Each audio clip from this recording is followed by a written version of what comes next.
What's up? I'm Dennis Anderson. Yeah. Welcome to Unclicked. We are here. Well, let's do it. That was good enough intro for me. Yeah. We're here with the one and only Mike Brennan, owner of Merritt, owner of Rixin. Used to surf tail whips on Eastern Grim Reapers. Yes, I did. Long history of BMX, and he was out here for what his shirt says, BMX Day. An amazing day. Yeah. Amazing day. He always hasn't returned. No, a little bit gone. A lot of excitement, so didn't all come back yet. That's sick. Yeah, thank you for coming. Thank you for hitting us up. I always say stop by. I appreciate when people hit us up like, hey, I'm gonna be in the area. You want to do this? Like, yes. The answer is yes. So, I am happy that I could do and make it happen. I loved it. This weekend was amazing, and just cool. Haven't been out to Cali in a while, and this has been great. Hell yeah, so good. I think first we should at least play Insight. I feel like that would be your like. Yeah, that was such an amazing time. Yeah, we got so much stuff done in like a short period of time. Navas did so good with so many of those trips. Everyone got along so good. Still worth it. That intro resonated with me so much when I saw it, and still does. But yeah, I think.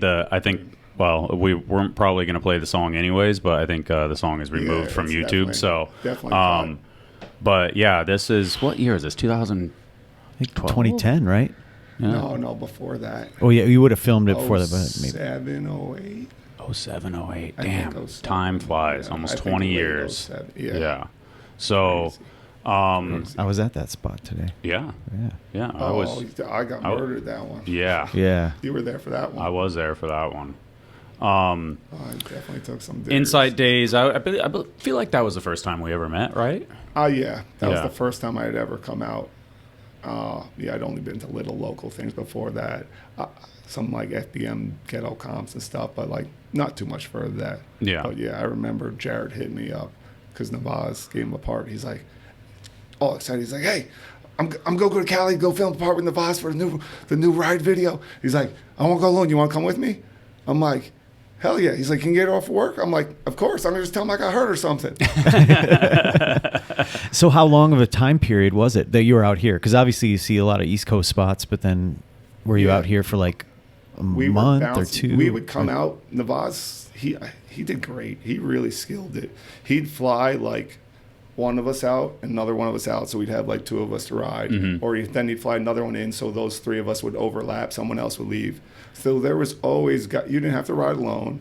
And it made it so much easier to ride with guys, and just became great friends with the guys. You know, Daryl, Davey, rest in peace, but love him to death. And just all the guys, Jared, and it was just great. Yeah. It was so good. It worked so good, and he skilled it. Even like when we fly in here for trips, he'd have us come here first and then go with him, like drive to AZ or whatever it was. Yeah. In and out of LA, so it's nice and cheap, all that stuff. So I got to go out of John Wayne Airport once, walking on the I was like, ooh, this is nice and easy. No lines. Yeah, and shout out to Navaz for doing that, because he created the environment for you guys to thrive too. I mean, you guys thrive on your own because you're obviously self-motivated, but getting the whole crew out, or getting guys together that vibe with each other, that's the magic recipe, right? He skilled it. It was good. Because it wasn't a team video. You know, it's challenging. Yeah. And he pulled it off. Everyone was doing great, working together, having fun. Like, me and Davey would roll up a spot, or me and Jared would be like, I'll do this if you do that. You do that, I'll do this. You know, like, all right, fine. Go. I'll fall down if you fall down. I didn't even mention, you are not Dennis Anderson. You are Brian Kachinsky. Dennis is still on a trip. We filmed Billy's podcast yesterday. I'm not sure what the order is. He had some release stuff that he wasn't too sure about. He's got a lot going on. But so this one before that one. Yeah. So Dennis, Demo did the Dennis or the Billy podcast. We got Brian here. My recent neighbor, another 10 minutes away. So that's you'll be seeing more of Brian, just very, very close by. So you're that close. Very cool. Yeah. And then shout out to Dales and Source always for supporting the podcast. I'm gonna probably have one. I'm probably gonna be the only one. I'll take one. There we go. All right, Mike's in. I did a lot of riding in the sun today. Yeah. So, man, where do we? I always think back of like when I mean, I made the Grim Reaper joke already, but like that. Actually showed that to Jack the other day. It's on YouTube. My foot going through the frame at the banks. Oh yeah. Okay, we have to find that because that is like. It was hysterical. What video is it? I don't know. We kept searching stuff. I could just go. It's just a random clip. Like someone filmed it with like a crappy camera. We can. We'll talk about the era. So like the first time I like really remember you riding was at the banks. Like in my head. So where are you originally from though? I grew up in Jersey, so by a car, like 30 minutes from the George Washington Bridge, which is like the quickest way to get into the city, or that's how I ended up getting to the city all the time. So as I got older and we were riding, we would end up just pedaling all the way to the bridge sometimes because no one had a car yet or no one had money for gas or whatever it was. Pedal to the bridge, pedal over, and if we had a couple bucks, $1.50 for the train, take the train down to the banks. Ride the banks. If we didn't have another $1.50, we just pedal away all the way back to the bridge. But it was crazy to have something like that close. And like it obviously took years to get good enough to even know about stuff like that. But it was amazing to have stuff like that and just be able to ride it every day. There you go. Yo. Wow.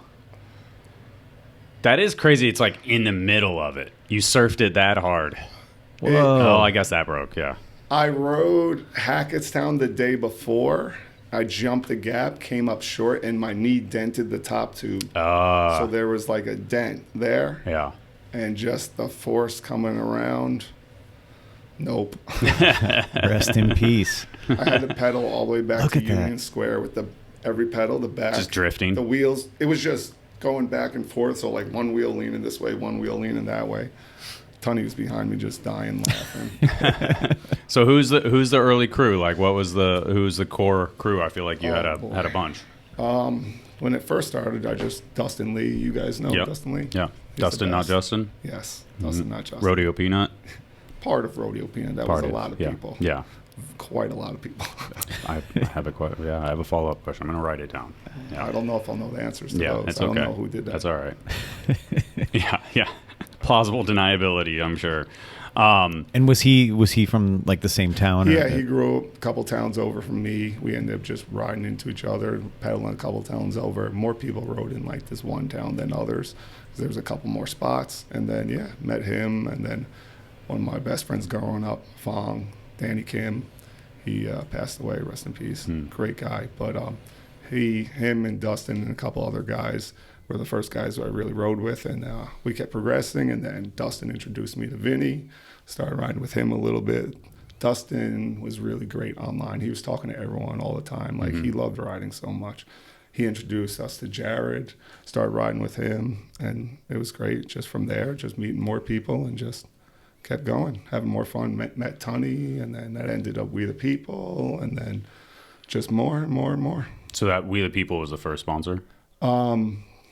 Dynamics. My first sponsor. I don't know what that is. It never really made it to much, but it was like two small guys, this guy Steve, these guys from Boston, and they tried to start something up, and they helped out a handful of us back in the day.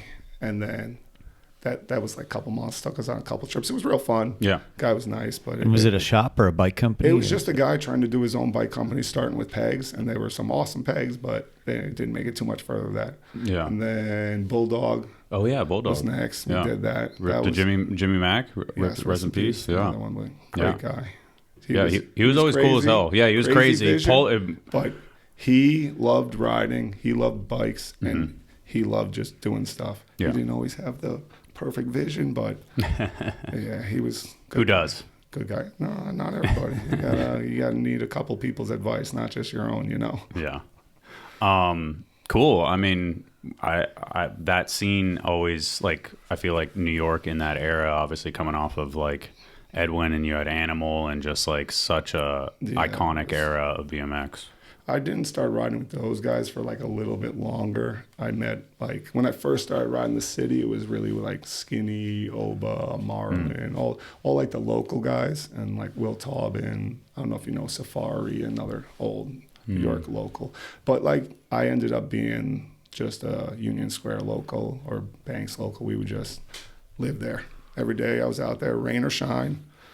Every day of the week, I finished work, going to the city. It's pouring rain. We're still there waiting. Maybe it'll stop raining. Nope. Okay, go home. Next day. All right, we'll ride for a little. It's raining. It's hot again. But I had it bad. I needed it every day. So we were riding. It was good, though. How old are you at that point? Oh, probably around 20. And how old are you now, actually? I am 42, turning 43 next month. And somehow it's still working. Yeah, I saw you at the jam. It was sick. Side note, it was the amount of yells and like the how loud the crowd got. You going up that rail was sick. That felt better than the rail. I heard everyone yelling out. Got so happy. And I was like, please. It was the rollout took a minute. It wasn't the smoothest ground either. Oh so my goodness, I don't know how those guys were doing that crazy stuff. Yeah, it was wild. But the rail was dialed. Yeah, I made it in the garage. Oh, there you go. Yeah, there you go. Fudger Bike Company. Yeah. With Schedule 40. Oh, man. Yeah, it was good. I was actually riding right before coming here. I actually got 3 clips. I was hyped. Damn. Found a little spot down the street from the hotel. Yeah, so. You do still have it. Hop whips, you got it. Yeah, sometimes they're there, and some days we're a little sore. We wait the next day, but yeah, I got 3 little clips today. I was happy. I did a little down whip, a little wall ride. I was like, yes. Nice. I've seen you the clip of trying to whip the bike life, where you were actually kind of close, where it was like, one. Did you? On a hip, I whipped the 29er on the hip, but I couldn't get it on flat ground yet. It's like so much effort. It's like doing 4 hop whips. You're just like, but it was fun. I like challenges. It's another thing. I love riding all the bikes. I have so many bikes. It's like I probably have like 30 something bikes. That's crazy. I like riding everything, and I like figuring out everything. And I'm bad. I got to be good at everything I do. Otherwise, it drives me crazy. So I try, and I end up picking up too many hobbies, and then I'm doing all these all the time. But I love it. But. It's funny. I was curious, what was the vibe like when you first went to the Banks? Because obviously, after a while, you were local, and you were probably the one that people were intimidated by. But I always just pictured it as being like super intimidating when you first roll up between like the riders, the skaters, I'm sure lurkers, like random people who were hanging out. Like, was it lots of craziness? Yeah, it gives craziness. The old clips always give me like Gotham City. Yeah, it was wild for a time. Sometimes there was like all the cop cars parked there. Sometimes there's homeless people living there, people getting robbed. It was wild back in the day, but. At first, going there, you're just like, everyone's riding. You don't know. It's like going to a skate park when you're a kid, because we didn't have any skate parks. You got to learn the park etiquette and stuff. So, like, going and you're like, okay, you got in the way. You got screamed at. Okay. Don't do that one again. Do something else you got yelled at. Okay, we don't do that one. Let's watch and see what people do. So, and, it's true. Yeah, that's how it worked back then. Yeah. No one was like, hey, kid, listen, you could get hurt. No. You got screamed at. Everyone learned pretty quick, so you didn't get hurt. But it was hysterical. At the Banks the other day, and it's happening again. Kid cut me off 3 times in a row, and I'm like, buddy, you're skating. I let you go. You have to look out for other people, dude. Back in the day, someone probably would have punched you. Yeah. Please don't do that again. You almost hurt me 3 times in a row. Oh. Yeah. Oh. Yeah.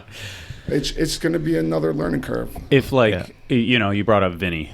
Like Vinny, if he's like your mentor, or he's the one that's kind of like guiding you in a sense. I don't know, mentor is a strong word, but like like very good friend. Yeah, he was much more skilled than me earlier on. I started riding late. He was already quite good at the time. He was already getting help from riding for Animal when I was still trying to figure out how to like grind the stuff. I didn't start riding until I was like almost 16.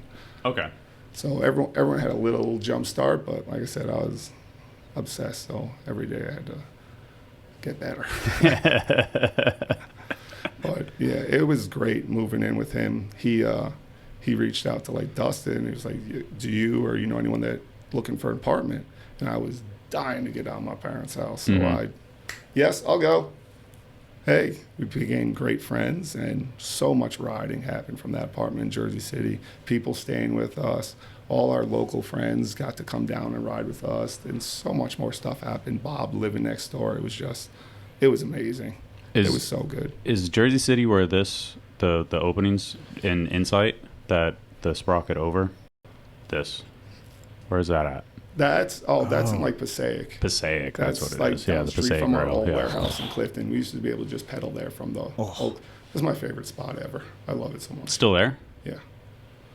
It's the best. Yeah, that spot is amazing. It is amazing. My car got broken into several times while riding back in the day. I was going to say it's super grimy, right? It used I've to never be. been It's there, fine now. Yeah. Were we there on the Red Bull Mean Streets? Yes. I was not there for that. No. Oh, you weren't there. Okay. All right. I was still trying to get good. Okay. All right.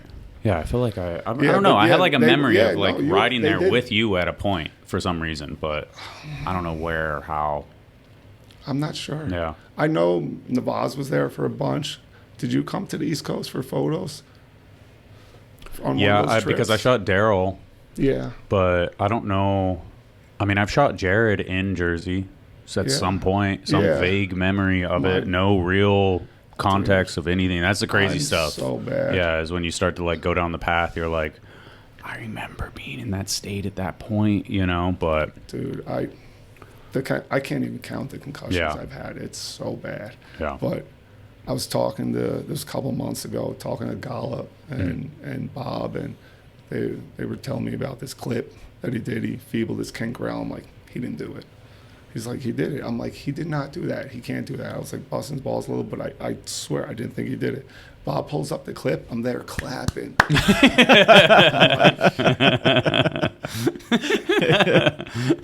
got nothing. I'm sorry. Yeah. I'm sorry. What's funny too is I've never been there. I've never been to this spot, but I've seen it so many times on videos that I feel like I know all the intricacies of it.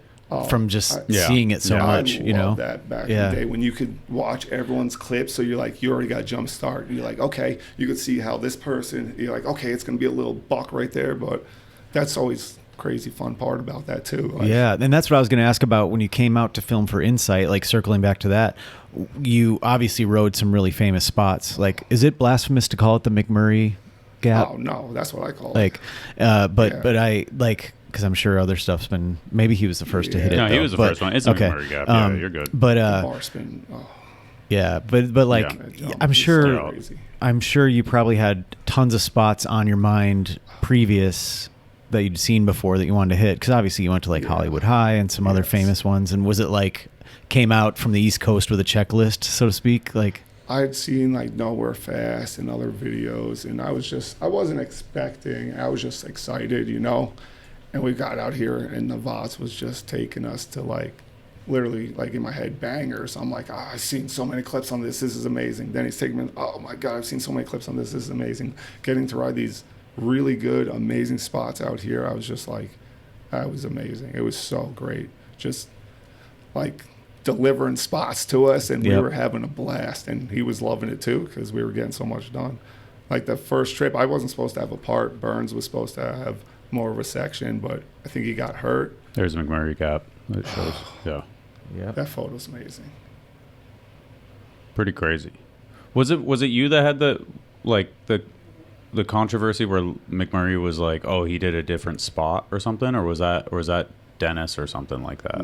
I think people might have been talking about Chet's one, because Chet like jumped a different one. Oh, okay. But me and Davey rode that one. Yeah. Davey was going to 3 it, but then I fell down a bunch of times, so he didn't want to do that anymore. I got up to look at it, and I was like, I'm beat up. I'm going to pass. Yeah, we'll hype that more than we got to talk about that too, but we'll...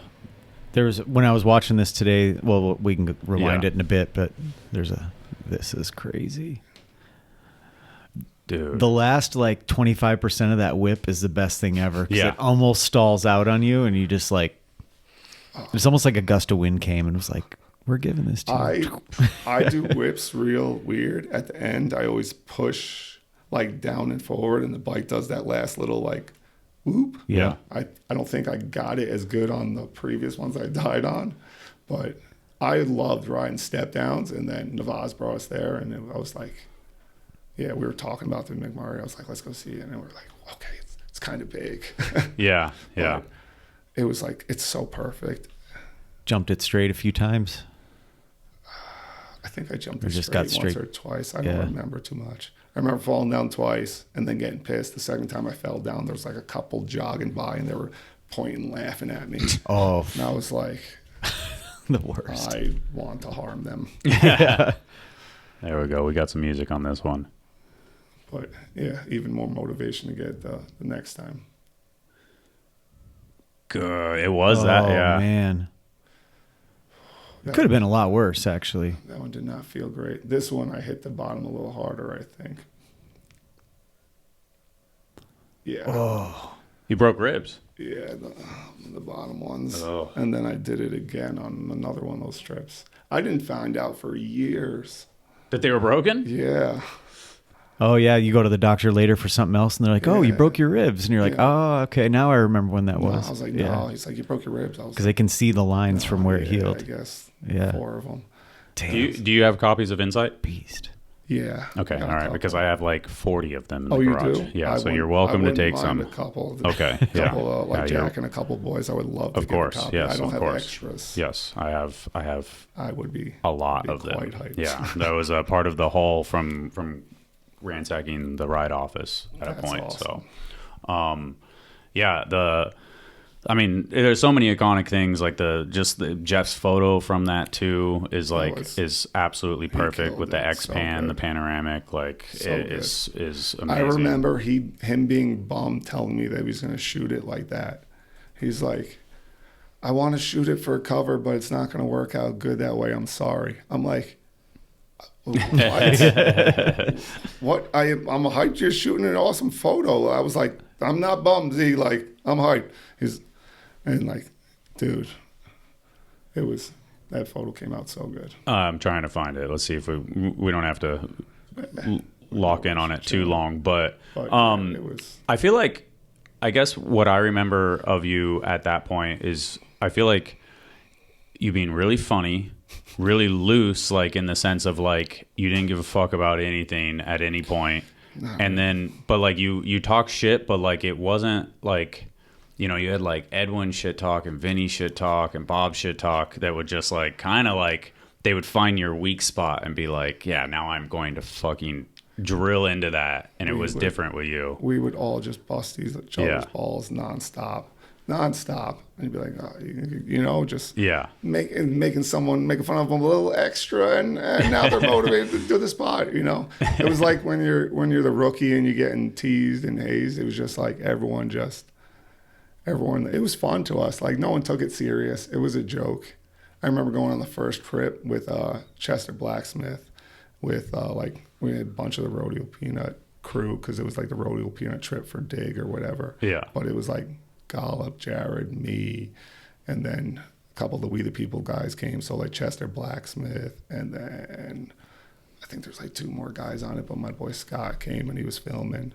Oh, yeah, but Scott, it was just day one was over, and Chet was so sad.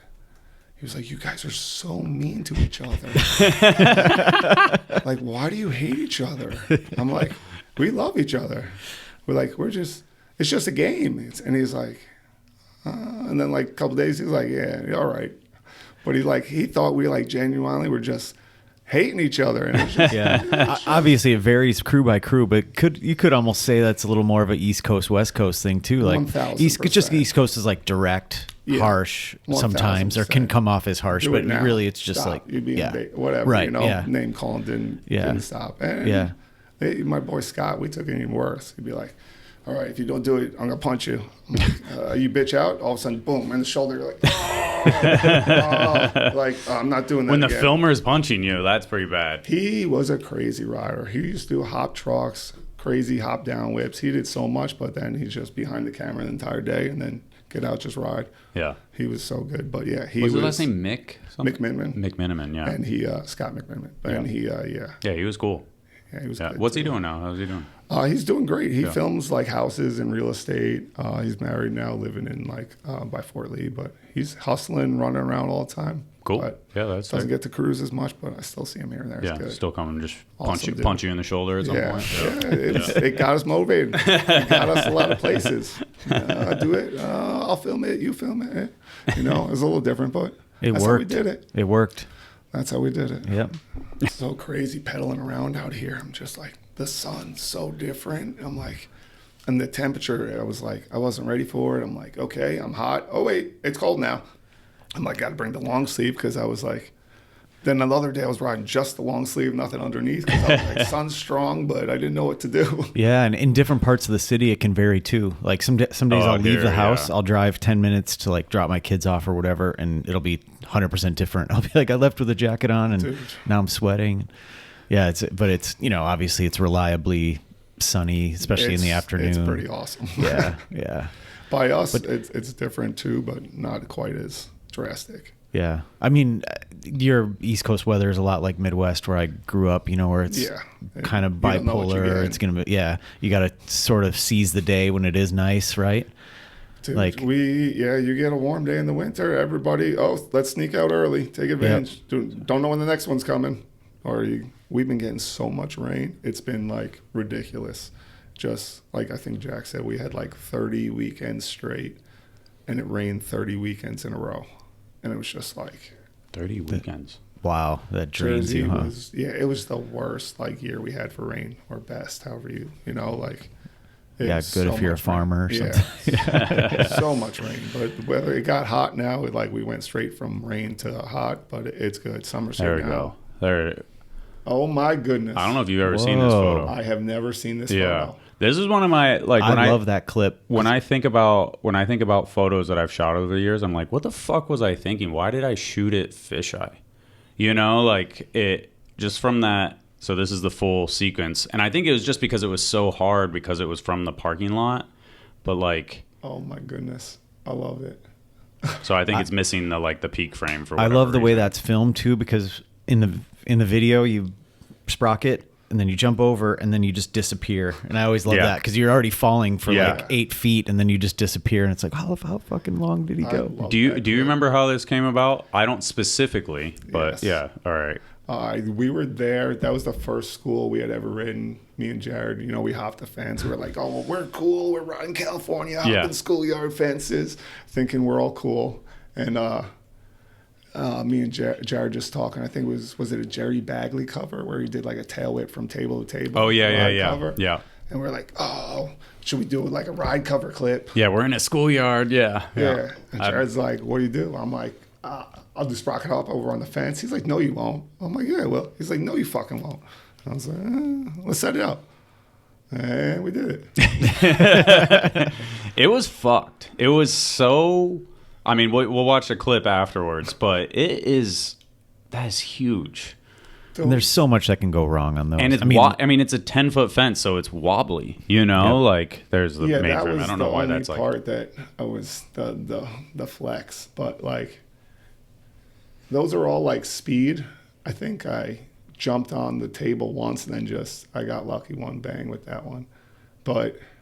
Yeah, that's like a whole speed trick. You just got to hit it with the right speed so you don't fly forward. You just slowly rock into like a good jumping position. But if you land the right speed, it's like super easy. You just little tuck and hang on for the ride. It's the best feeling too because you literally just free fall into the bank. Yeah, you got a nice dip to it too where you're like going perfectly nose dived into the bank like you'd want to. It felt great. I mean, steep bank. It was a perfect setup for it. And then you did the one at El Toro also, which I was so hyped on because it's something that for me, I went there and saw the rails and that was it. I was blinded by those. And then all of a sudden you see like a Savage El Toro clip on something that you didn't even realize was there, you know? I thought that was... I think someone else tried to ride it too, and we're right around the same time. Harrington, I shot that one. I don't know if I shot. I don't know if I shot. Think he might have done it first. Well, he did pegs over. You did sprocket over, right? Yeah. So that rail was so tall. It took me forever to get over. I don't even know how he did. Harrington had hops. Harrington had he had that full compression. Everything. Yeah, he had everything. Yeah, he was super good at vert. Talk about being able to ride anything. That dude could ride anything. Yeah. Kill it. Crazy. Yeah, so then, I mean, you brought up El Toro, so obviously the bar at El Toro. That didn't work out great, I guess. Yeah. I think we jumped it 4 times. I don't know if you've ever seen that photo. I think I've posted it over the years once or twice. I shot that one fisheye too. I just shot everything fisheye at this point, I guess. I used to film everything fisheye. It was an addiction. Yeah, 2 guys. I was going to say he got robbed like I did, where you caught the bars. And I had one tooth hanger where I was like celebrating in my head already. Goodness. I was like, I pulled it. That one. I blew up. But this, on the one like that one, you had it. It was just you weren't ready for the impact. It was It's like everyone jumps it at the same speed. It's so much shorter than a normal 20 set. Mm-hmm. Like Burn said it's slightly uphill the landing, but it's a very short 20. So to clear it, you don't need to go as fast as like a normal 20 set or like something like that. So you miscalculated. Like had other people gone faster and try and over clear the set by like 10 feet, it would have been way smoother and worked better. My brain didn't realize that back then, staring at it for years. But it's But also like the faster you go, the harder the bar spin is technically. Or does that make sense to you or not? Yeah. You're just like, we used to just race through the city full speed. Everyone, you had the bar spin every sewer manhole on the way. If you didn't, you ate shit. You had to go back and do it again. Everyone was waiting for you. No, go back. Too funny. All right, let's go back to kind of growing up stuff. Obviously, you had We the People for a while. There was an Eastern phase in there. Yeah, Lee helped me out for a little while. Yeah. I bought like one frame and like one pair of titanium cranks, and then he warrantied stuff for a very long time for me. Wait, so you weren't officially like Not on? really. I don't know how crazy. much stuff he could really give away. I was kind of on like a little flow deal from him, and it worked great. He helped me out for a while, and he was just I bought a couple things, and I kept breaking them because I was jumping down big stuff, and frames were not quite what they were now, and especially the lightweight frames. But I went through them kind of quick, but part of the game. Yeah. He was awesome. He helped me out with extra cranks when I broke them, extra frames when I broke them, and then until like the other stuff started happening, getting We the People frames and stuff. So, okay. All right. And they really put me on. So, and then I was like, and you're in We the People on Insight, right?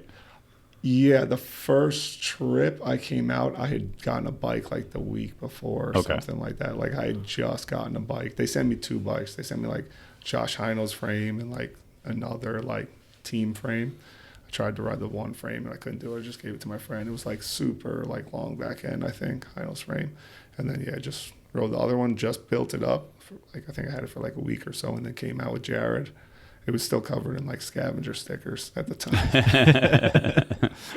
But yeah, they were just like, here's a frame and we'll talk, I guess. Cause like things were real crazy right then. Like Federal and United had just split. Yeah. We the People just switched team managers and was trying to make big team switches. Cause I think they'd just gotten rid of it. No, they were making a bunch of like changes around then too. Yeah. So it was a little interesting. But what about, I guess, so you're on the first trip for like a ride video. I feel like Ride was still a hell of a monster at that point, getting a photo in the magazine and having the part in a video is... Yeah, I was, be honest, I had a couple photos at that point just from like, I think Metro Jam and maybe like I had a couple little things here and there, like real small, but then that was like the first real like, okay, we're shooting photos now. Yeah.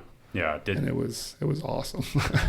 Did stuff like change after that, or like a word get around, I guess, like, or I don't know, like, does that, like I always think of, like, oh, you get a cover at that point. It was like, it was a big deal and stuff would come from it. I'm not necessarily in the later days of like 2015, but 2007, 8, that still was. Yeah. I think it like kind of helped at the end. Mm-hmm. I had dropped that shook section, which Brad had helped me. Brad filmed the section, and I guess for the next video, someone backed out. Brad hit me up. He's like, yo, he needs someone to film a section in a month. Can you do it? I was like, yeah, I got it. Whatever. We'll do it. We did that.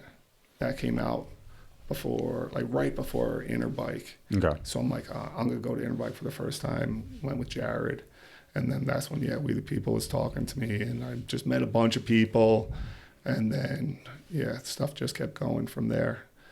I got first time getting like to meet a bunch of pro riders, and Van came up and gave me a compliment. He's like, great section, and I was like, wow. Wow. Yeah. Like, Jared, did you just see what happened? That's incredible. That's life-changing, though. It was awesome. Yeah. I was like, okay, I guess I made it. I'm here. Let's go. And just keep going, hustling. And loved it, dude. And going out with Jared, getting an opportunity to do this. And then, just didn't stop from there. Just kept going.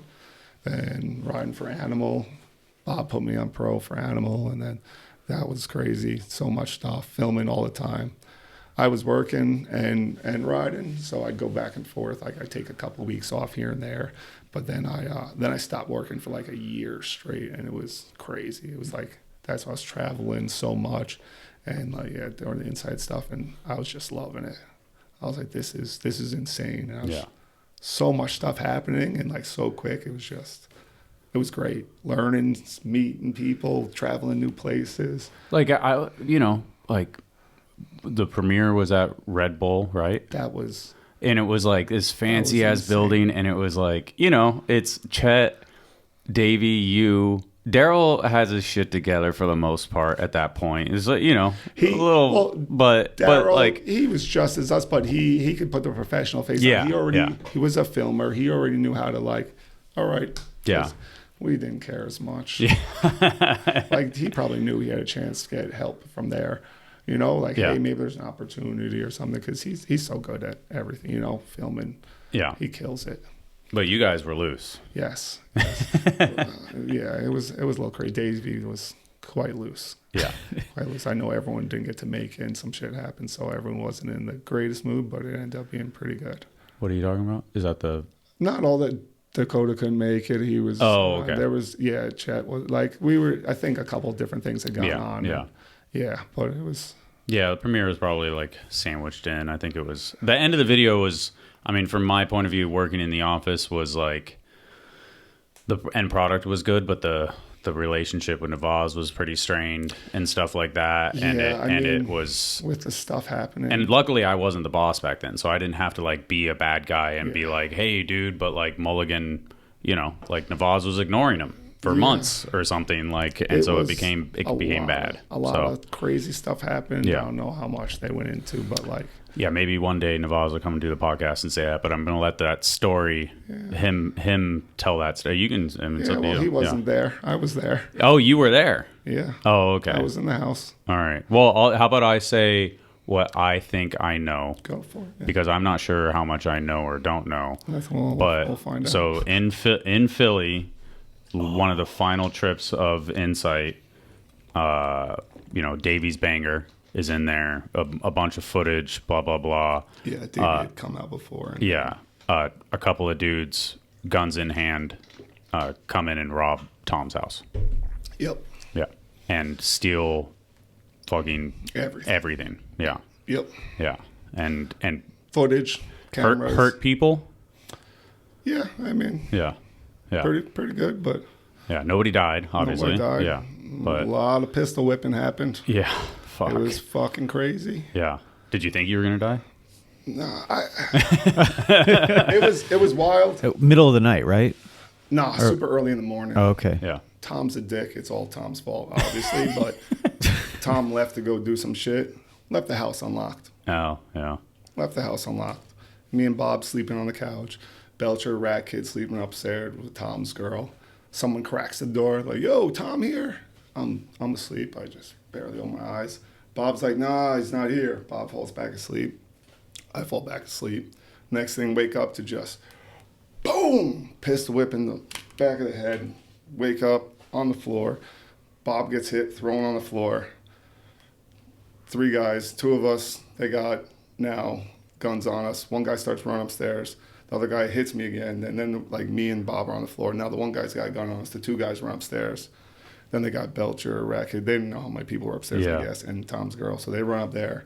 Fuck, we don't even know what's going on. We're on the floor. It's like, don't fucking move. We're going to fucking kill you. Like, all the shit, yelling, fucking screaming.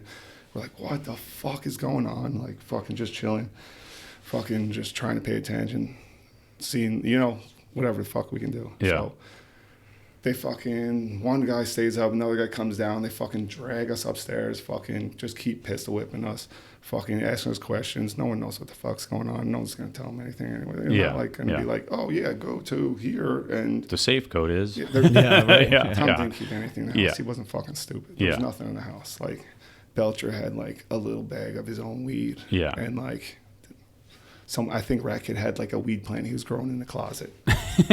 So the camera is probably the biggest come up they had. The high 8, all the cameras gone. My bag, my digital camera, my phone, all my clothes, all my stuff gone. Bob's gone. Like Bob didn't lose everything. He had like one bag in the spot, so didn't lose everything, but he lost stuff too. And it was just like, like that all went down. They were just beating the shit out of everybody. Then they tried tying everyone up.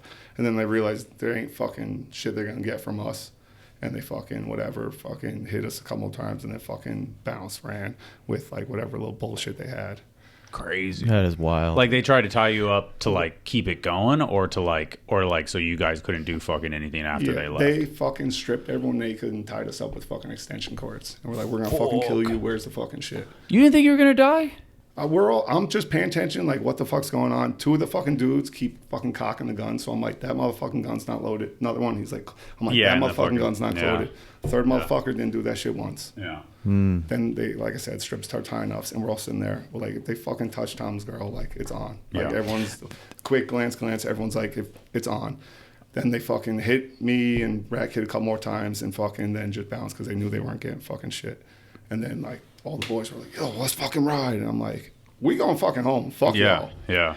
I'm just thinking about like the personalities of the people who are in the house, and it's all like dudes who, I mean, I don't know super well, but it's all dudes that I wouldn't fuck with. Like, or no one, so I'm like, it's all guys that I would assume would maybe try to fight back, and it's good they didn't, obviously. But like, that could have made it more ugly, obviously. But like, what a crazy situation. I never heard. Like, I just like, as far as like, you guys are all like intimidating dudes, like in the best way possible, so I'm that's probably why they hit him so many times, I guess.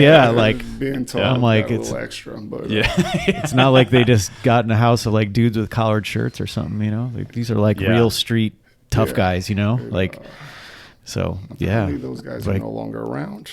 Well, that's generally what happens to people like that. Fucking crazy. I gave myself a nice Philly band. I was like, I don't need to come back here. Yeah. Philly people don't care. I'm like, Philly is on like another level of, didn't go to Philly for 10 years, came back to Philly for an SE ride out, coming with a bunch of the other kids we sponsor with Theory and stuff. 10 minutes into the ride out, dude pulls a Chrome 45 in the middle of the ride out. And I'm like this far from the guy. I'm like, are we? Fucking Philly. I'm like, I'm done. We finished the ride. I'm like, I'm done with this place. I'm like, I'm good. It's a gnarly place. Yeah, it was gnarly 20 years ago. Yeah, I haven't been there in 15. So the amount of desperation, how like it's just there's no one cares at all. No one cares about the people that don't care, and it's just it's not a safe place to be. Like, fucking crazy. I'm sure there's fine areas and stuff, but like I'm good. Yeah. Never enough bad experiences. I don't like taking chances, and there we go. Yeah.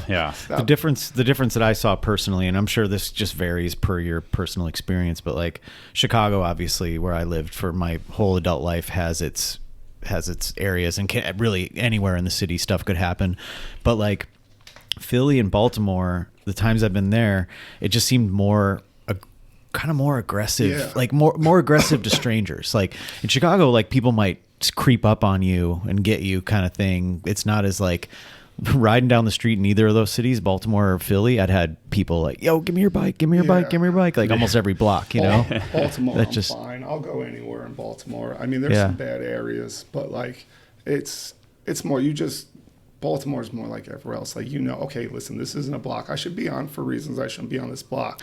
Not like most of the places you go, some of the spots you like, the wire spot that everyone rides, that spot's fine now. But like, yeah, you just be smart. But like Philly, it's just like, dog.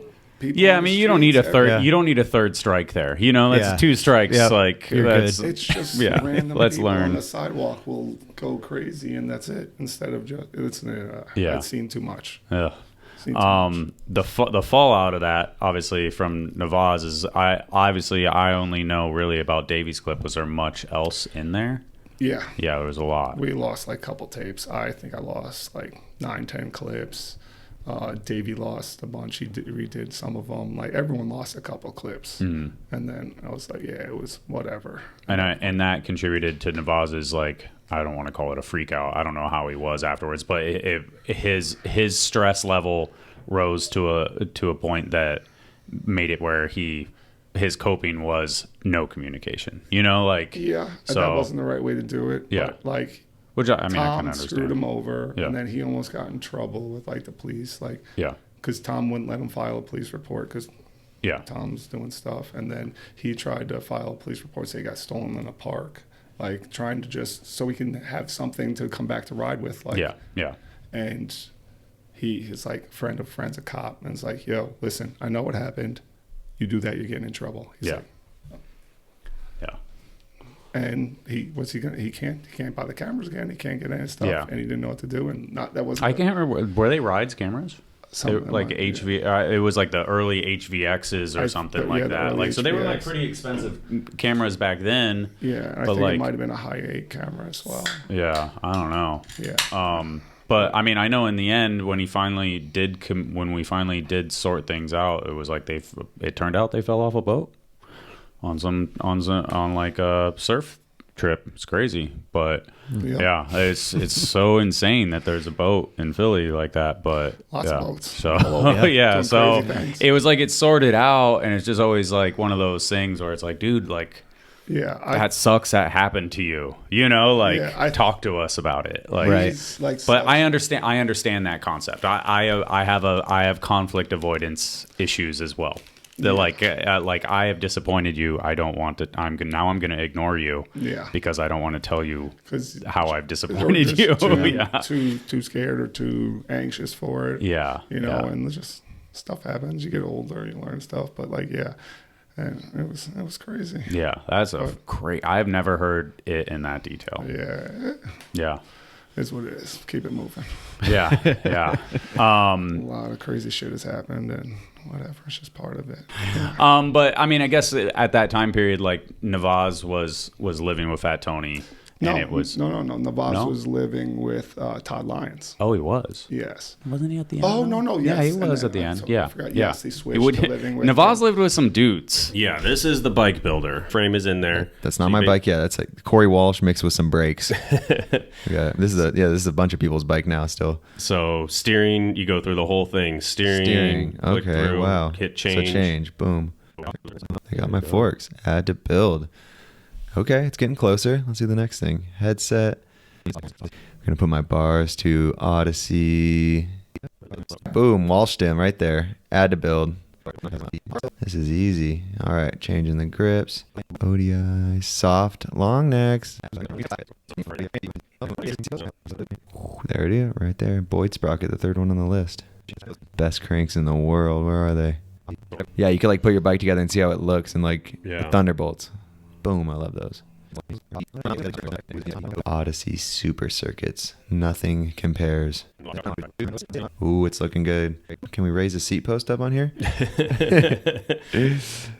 think that's it. That's my bike. Yeah. The seat needs to go a little higher, and the ODI bar ends aren't in there, but that's my bike. You can build Dennis's bike. You can build any bike you want. They have some templates in there from like an S&M build or a trail build or anything like that. So Source Bike Builder. It's crazy. You really watch your bike come to life. Shout out to Source BMX. Thank you so much for supporting us for a couple years now. Appreciate you guys. Big time supporters are the best. Is that like a really, really old one? Or I mean, he doesn't have. I don't know. He doesn't have hair anymore. He's just. I think he cut them all off. My goodness. So when I remember seeing like a Huffy poster with him doing a sprocket on a wall. That was there. Yeah. That lived that sprocket. So that's crazy. Yeah. When he was coming to do the podcast, I was like, yeah, if you have any memorabilia or a dreadlock, I will take it. And he brought a dreadlock. So is fantastic. Yeah. It's very small. I mean, maybe you could contribute. I feel like you have the potential to contribute, but this is like the organic donation zone right here, because this is the stick that impaled into Gary's arm, and he had to have a gardener come and cut the stick out of the bush so he could get away from it. Yeah. Oh my goodness, that's horrible. Oh, I didn't know that part of the story. Yeah, he was stuck to the bush and couldn't pull it out because it was like inside like that much, and then the gardener had to come in with the shears and cut it out so he could leave. That's crazy. Man, no fun. So that's that stick, and then I only have 2 contributions right now, but see what we got. Yeah, get you some. Yeah, send it in a baggie, please. Oh man, that's good. Yeah, that's good. Awesome. Yeah, the Insight days were always good. Like you think of like budgets, and I was Insight was 2000. What did we determine? 2008. 7, 8. Yeah, I think so. Yeah, I started there in 2002, so I'm 25 years old. I'm full shitbag too, I'm born in 82, 90, yeah. Yeah, we're young. Yeah, horny goat weed. No thanks. But like we were just fucking trying to have some fun on our bikes. Yeah. Get fucking loose, like shoot a couple photos at that point. There was no internet really to like worry about. It was so good. Yeah. We didn't get too crazy. We just, Yeah. But that Moeller situation must have been the subconscious, like when he grabbed your hand. He didn't. Oh, he didn't grab. No, he wouldn't shake my hand. Like, I thought he held. I thought you said he held onto it. He just like looked at me and laughed at me and walked away. And I was like, I didn't know what I did. But yeah. That's what I mean. And that's when you're like, I'm starting a bike company. Yeah, right. No, I was just like baffled. I didn't know what I did. I was like, I guess you just caught him. You just caught him in a moment. That's what I think. I honestly think he's like he's coming to this party and he's like, yeah, I'm not shaking this fucking random dude's hand. That's not my goal here. I feel like his mentality. Jared's random hand right in front of me. Oh, all right, fair enough. 3 seconds before. I don't care. Yeah, it is what it is. Yeah. I used to hold grudges and like I don't care anymore. Like you gotta look at it from someone else's point of angle all the time. Yeah, you know what I mean? That person could have just had an 18-hour day. You know what I mean? Yeah. Catch you on an off day. Let it go. Yeah. On to the next one. Very understandable. Don't need it. Try and get a little older, a little smarter, a little better, slowly. But every day just one little. Yeah, I'm sure. Yeah, I'm sure. Progress. Before I want to move on to life after Insight, because I feel like from my perspective it changed quite dramatically, and it was confirmed by hearing how many kids you have. But one thing I always this motion right here. Grim? Is that what that is? Is that what you did? Is that the name? Yeah, anals. Grimaldo, yeah. That was the source of it. But I think you were the first one that I ever saw do it. Yeah, hanging out with Grimaldo too much. Like he'd say, you get scared, your asshole pucker up. He'd be like, anal. like in the Bad Boys. He's like, that pucker up my butthole. It's like Grimaldo would do that. He's like, oh, this, like, it scared the shit out of you. Yeah. That was him. He is crazy. I just remember you like looking, you'd be like, look at something and be like, it was hysterical. Like hanging out with Grim Bob and all this. You just pick up all the silly stuff and everyone's making the bird noises when everyone's. It's just everybody's having more fun. Dumb stuff. But anything keep everybody laughing and do. We're just having a blast.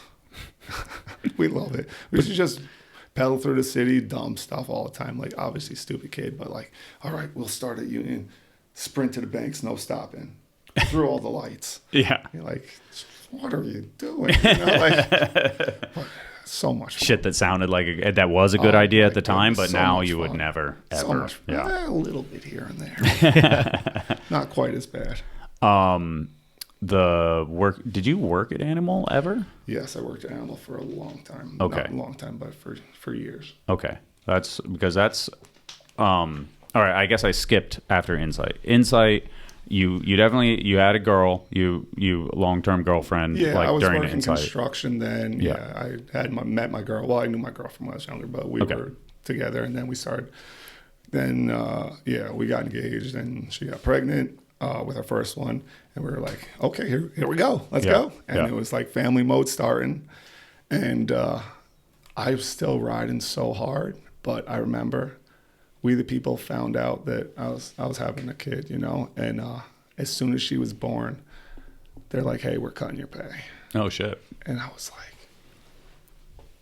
what did I do? I didn't do anything. And they're like, you're not going to ride as much. I'm like, the fuck I am. I'm going to show you. Like, dude, I ain't slowing down. Yeah. And then, I mean, it didn't slow me down. I just didn't sleep. Work, ride, dad, or work, dad, ride, and just kept going, just pushing.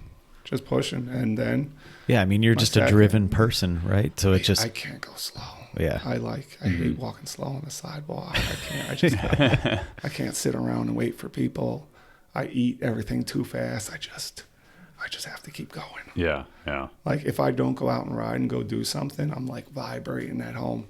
Like I need to do something. Dennis is the same way. I'm not necessarily that way. Dennis is like a freak of nature if he doesn't like burn this energy that's inside of him. My brain does bad things if I don't do that. Yeah. So to keep my brain working good and happy, I have to exercise. I have to. Otherwise I can't. I can't function. I'll be miserable, mean, whatever it is. I can't function. I need to sleep and I need to be active and stay healthy. Like consume my water. I make sure I'm good, and like I don't always eat the best, but like I have to be on it. Otherwise, I feel like crap. You know, the same thing with like riding. I got to stretch before I ride a little bit here and there. Don't take it too hard. And like the BMX stuff, I'll ride for a day or two a week, or like maybe I'll ride Tuesday and Friday, or just Wednesday I'll ride for a good handful of hours. And the other days of the week, I'm riding the other bikes. I'm doing something. I'm just trying to stay out, go for a hike with my dog, or I literally ride probably a different bike every day of the week. That's incredible. I try and ride everything. I love having all different bikes and learning stuff. And my wife thinks I have a problem. I do. I have a collection of $20 bicycles, but they're all like cool colorways from when I was a little kid. And I'm like, I saw it and wanted that $400 bike when I was a kid, and now it's $20. Yep. Let me get that. That's such a good obsession, though. I mean, of all the things you could be. It was like Ralph had that obsession with like $200 cars. Those were. Oh, that. Yeah. He had like 40. Yeah, he had 40 crappy cars. Yeah, it was wild. Some amazingly crappy cars. Yeah, but yeah, crappy cars. I have a lot of bikes, but like some like 3-cylinder turbo Geo Metros and stuff like that. Like stuff that were it was a high performance Geo Metro.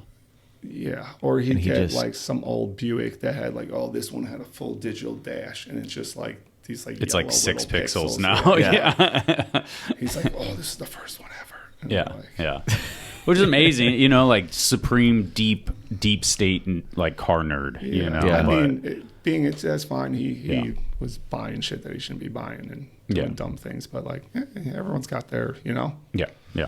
Vice. Yeah, at least mine's $20 bikes. Yeah. Do you get inspiration from that stuff, from like into products or things you want to make, or like vibes you want to give things? Because you see like an old bike where that is a throwback to you or something like that, where you're like, that might spark an idea or whatever. Yeah. Especially now, us working like all the new Rixin stuff, working on Rixin, it's handy having all the old memories. Like, this color was fun when we were. I'm like, maybe we'll do that like this, or like, hey, I have this, or I remember this, and all this stuff. You know, comes back around. We'll use either things or inspiration for other things, and just it's great. You know, I get to enjoy playing with old bikes for a little bit. Yeah.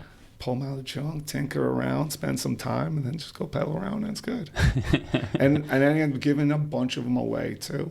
Yeah. So I've gotten so many of my friends on like bigger bikes, and they just start riding, and they're like, I feel so much better. Mm-hmm. They're like, my body feels good. I'm like, yeah, it doesn't. Like you go ride a couple miles, you feel good after. Not like when you go ride BMX, you fall down, you're sore after. Or you go run. I feel like run is like, it's such an impact that it's miserable. I can't. Yeah. I'm in excruciating pain. My knees swell up. Yeah. And like I play basketball sometimes, but I got to play indoors, and I can only play like a limited time because I can't walk the next day. Like my knees just balloon up. But like I can pedal.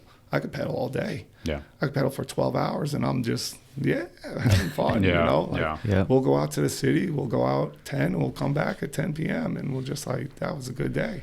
Could also be that your body is just like formed to bicycle formation, you know? Like I've like thrown my back out and been like, I can actually still pedal around and bunny hop fine, but I can't really sleep. Like when I lay down, my whole body feels like a fucking S.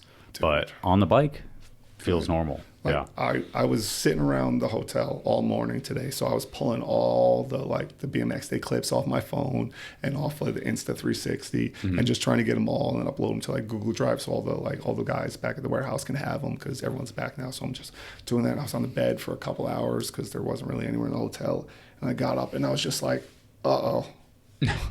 Yep. And I was just like, I was hurting.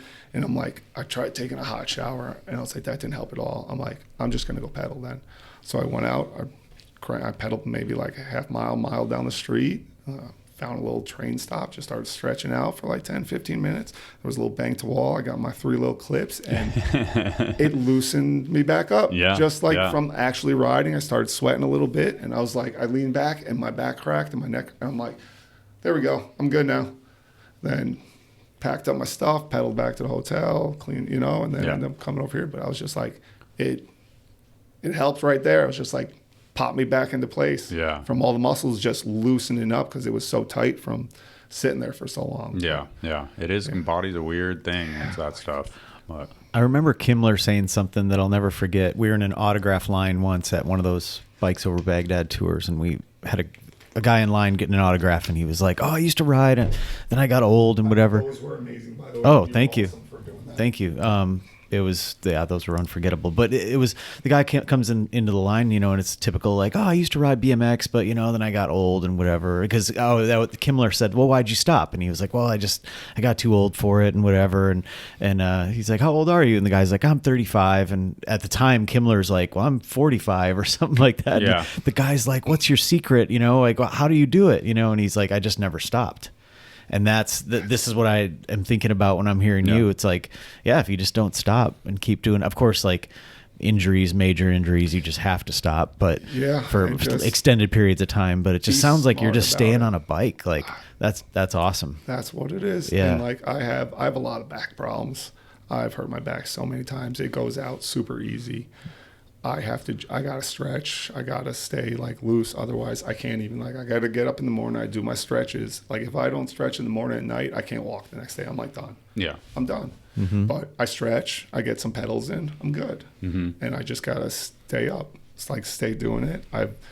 I've been riding a bunch of different bikes for a long time. I've had like 26ers and a bunch of stuff, but I got like a gravel bike a year or two ago because Chris Reeves got one. He's like, come on, it's fun, and get one. I'm like, it looks fun. And I got on it. It's like full carbon and everything.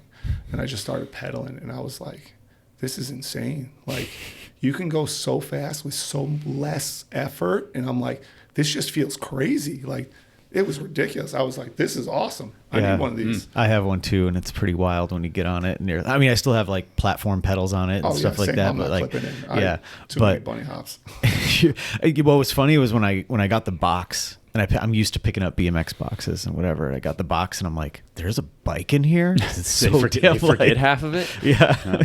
It's crazy. But that's good, man. Just staying on two wheels, and then it complements your BMX riding too, because it helps. It helps. Like, I dropped a bunch of weight too when I started riding the gravel bikes. Like, I was probably like $185, something like that, my normal weight. I dropped like another 20, 30 pounds. What are you right now? I'm like $160. Oh, that's crazy. How tall are you? 6'4". Wow. Yeah, because I'm like 180. Yeah. I didn't think I had. You don't look like, I don't think of you as skinny though. I don't think I had 20 pounds to lose. Yeah. I just put in the mile. I can't even, like, I'm eating. I'll have dessert, and like you eat whatever you want. I'm riding so much again that I can't even. And I'm like, nice. I feel good. I feel a little, slim. I'm like, it's a little different. I want to jump back, but like, what is this? Because I feel like maybe for a little while you didn't have this. Like, first bar spin attempt in a few years. I mean, that was 3 years ago. Was this? Does this mean like on this style bike? No, that was my first bar spin attempt in a while. I had hurt my back extremely bad. I was stuck in bed for 3 months straight. Like I couldn't walk. Like a herniated disc thing, or a bulging disc, herniated disc. I had sciatica, and it was just so bad.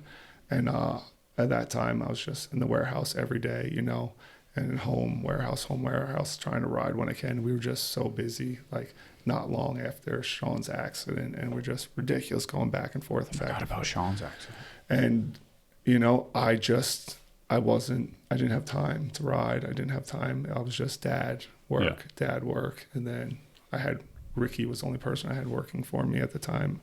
And that was not, I mean, a little help, but like, not really. And like, it was just challenging. Like to that point, I started getting real bad. Like I'd start falling down walking. Like I'd be walking to the bathroom and all of a sudden I'd just fall straight down on my face. Like I couldn't even, my leg would just totally give out. Fucking hell. So went to a bunch of places. They're all trying to tell me I need back surgery. I'm like, fuse it all. I'm like, there is no way that's happening. So I started doing some yoga and stretch, and I saw like, I went to a chiropractor and I went to like a physical therapist.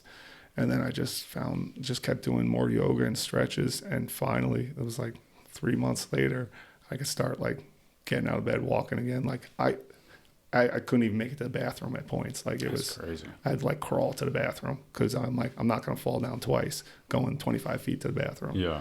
But yeah, figured out, okay, I need to stay active and I need to stretch to stay healthy. Yeah. And yeah, I did, like when I was riding, I fell a lot. I also worked construction the whole time. So I was doing carpet and cement. So I'm crawling around my knees for 8 hours. Then I'm falling down for 6 hours. Then I'm going to sleep for 4. Yeah. And then doing it again every single day, like 5-6 days a week. Yeah, it was inevitable at that point. Yeah, that something was going to fucking... Yeah, it couldn't take it. So crazy. Yeah. Well, okay. So let's rewind a little bit. Obviously, so have the first kid.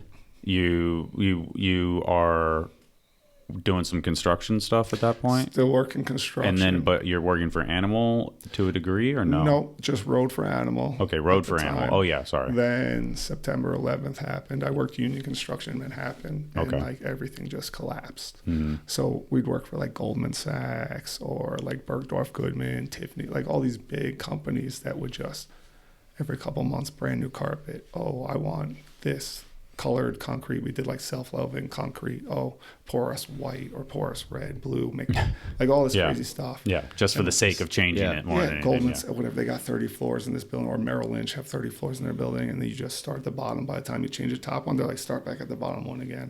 Yeah. Because they're just like, so just insane. Crazy. Yeah. But, you know, that was it. We were working it, and then it just, no one was... And I'm like, okay, I don't have a job anymore. Yeah. Collecting unemployment. And then I started working, started helping just like picking, packing at Animal and just making like whatever it was. I forget, they were paying me like minimum wage or something for like a month or so. And I was trying to find anything. There was nothing going on. And then they started having me do sales a little, but I was just doing like cold calls. So they gave me like a phone book, a list of every single shop in the U.S. And they're like, brutal. Call these. Yeah. It sucked, but it made me like cultural. Like people were telling me to go fuck myself. And I'm just like, okay, have a great day. Yeah. Next one. Yep. And it didn't even faze me at that point. Like after the first 2 weeks of getting like battered by these people that had no clue what BMX was and they don't want to talk to anybody, you know, I was just like, no, whatever. I can do it now. It don't matter. Sell me some Animal shit right now. Oh, no. None of that. I was just going to tell you to get fucked anyways. No, not like, just in the sense of like, that is cold calls all by themselves are a brutal and thing. And then as soon as I got a shop, I'd have to hand it over to someone. Yeah. I did that for... So you didn't even get to enjoy the relationship in any sense? Not at first. Yeah. And then several months down the line, they fired Shane and things were changing. So a couple other guys were doing sales and I was doing sales. And that lasted for a couple years. And they were like, yeah, we can't do this anymore or something. Ralph's like, no. I'm like, all right, you know, like whatever. He's like, you need help. So you did cold calls for years? No, I did right. that, and then I switched. They had me doing sales. And okay, all right, normal sales, but I had just like a few accounts or whatever. And then they started making mistakes, and there was the whole thing where they told us the shipping container was coming for like 3 or 4 months, and then they still hadn't paid for it. It was still over in Taiwan, and they were like, go in, and they're like, yeah, it didn't ship. I'm like, what do you mean it didn't ship? Like, I've been telling my shops for the last 3 months straight that it's going to be here in 2 weeks. No. Oh, man. Like, why couldn't you just give me a heads up? Like, say, oh, something. Don't just tell me it's coming. Yeah. And then that's just, like right now I got to explain to all these people, which is horrible, like, like, sorry, and it's just like, it sucked. Around what year would that have been? 13? I'm just running off of the timeline. Yeah. I'm so bad with that stuff. No, I mean, you said after 9/11, a couple years, that's all I was doing. 2012. I mean, Ralph has been pretty forthcoming with like the mistakes he made, maybe not all the details. Like, so, Ralph was a dick and did a lot of messed up shit, and I don't have to get too into it. Yeah. But we split. He fired me, he fired Sean. Yeah. They were making a lot of mistakes. Whatever. Yeah. Part of the game. Whatever. Move on. We start this. He calls all the shops and distros and tells them if they buy from us, he's going to stop selling to them. Yeah.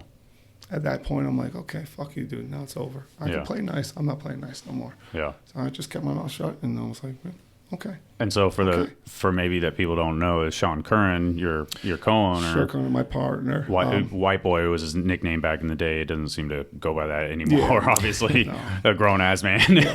But that was like that was Sean like White Boy for a long time. It was what I knew him as. Yeah, like they tagged him that in one of the animal videos and then but he was with Animal from almost inception, as far as I understood. Yes. Yeah. So there for over a decade. Yeah. All the good products that they're still selling or that they still have are him. Yeah. The tire, the grips, the pedals. It's all him. Even all the designs they're using now are all his stuff recycled. Like he's like, oh yeah, there goes that one from this year. There goes that one from this year. Just the rejected stuff from previously or something? No, just like stuff that he had sitting ready to go that, and they just took it, whatever. Yeah. Yeah, but it's hard with business shit and how big Animal got, and then once it started like almost like collapsing in on itself, it probably fucking put Ralph, because I always think of Ralph as just being like such a good dude, but in that environment, like it makes people just fucking just do bad shit. Yeah, I think so. It wasn't that. Like I think a lot of people gave him the benefit of the doubt for being Ralph Sinisi, and like, oh, he's Ralph Sinisi. He's a good dude. He's Ralph Sinisi, and he's not. He wasn't a good dude. Like everyone gave him the benefit of the doubt, and like I was a kid. I was young. I look up to him, and I was just like, a couple things happened like before that, and I was like, oh, this is not a guy to look up to. Like, I've had so many things happen to me along the line, and it's just, you can see things from different people's point of view now, just being smarter. Like even just silly things, you just, all right, step back, let me take a minute, peek here, and like, okay, yeah, this isn't worth it, or like, okay, let's have a different conversation about this. Yeah. And just, like I used to get mad and upset, and I'm like, all right, whatever, I'm just going to not deal with this, walk away, hold it in or whatever, and like, I'm just not going to deal with that person. Oops, I might have missed. But I'll just be like, oh, okay. Like, hey, listen, that wasn't nice. That didn't work. Or like, hey, listen, I'm sorry I did that. Like, I spoke. Jake Ruckowitz was out here killing it. Me and his dad had a silly disagreement, and I raised my voice. I yelled at him. How dare you yell at Jason? He did something dumb. Yeah. But he's a grown-ass man. I shouldn't have yelled at him. Yeah, yeah. So when I saw him out here, I was like, hey, you still messed up, but sorry, my bad. Yeah. My bad for yelling at you. I shouldn't have done that. You're a grown man. I shouldn't have done that. Yeah. He's like, oh, thank you, but yeah, I was an idiot. I deserve it. And that's a grown man to say, yeah, I was an idiot too. Yeah, afterwards. He's awesome. Yeah. But like, if you can't admit, then they're not too. And I'm just like, all right, whatever. You make a mistake, whatever. Messed up, learn, move on. Next one. Same like biker. You fall down, okay. You just learn. Don't fall that way again. fall another way. Yeah, yeah. Until you figure it out. Yeah. Or so you get those people that like you have the conversation. You're like, dude, we already kind of said what we're gonna say. So if you're gonna keep talking, like we're have to fight. Like that's it. Like that's the only answer. You know, like we're both grown ass men. I said what I was gonna say. You said what you're gonna say. If you want to keep going around, there's a step. Like that's the only way it goes. Like so, not to say that I haven't been in a fight in a long time, but like that's the way. Thankfully, me as well. Yeah. But I am. If you want to, I'm ready to go. I have no problem. But if you got a problem, I'm ready. I got a problem. I'll go. Sorry, go ahead, Brian. Anyway. I was just thinking about your riding style. What? And I'm just riding. I was thinking about your riding style. I was thinking about how you take a slam and get back up, and I was imagining all of the kind of like slams that you've probably taken in business like over the years, because anytime you're taking such a risk starting a company, you're taking like financial risk, you're risking your time, you also have a family, and you're channeling so much time and energy and focus into the companies that along the way there's probably been tons of mistakes or slams, so to speak, and you've like that no one's probably seen, or maybe whoever you work with, and like you just had to get like that. I feel like that you getting back up is like something that's just carried on through this, I'm sure, because there's so many setbacks, right? I mean, everything. Yeah, little things here and there, and then even like Sean's accident being what it was, and just. Can you refresh me on that? I remember he was like they didn't know if he was going to pull through for a little bit. Yeah, so. A little while before Scotty's accident. Okay. Me, Sean Curran, my partner. Billy Perry's also our partner now. I'll say that now, but Sean Curran. I was going to ask that question directly when we got to Rixin. So but Sean, my partner, we're out there riding with two of our other friends. We're in Connecticut.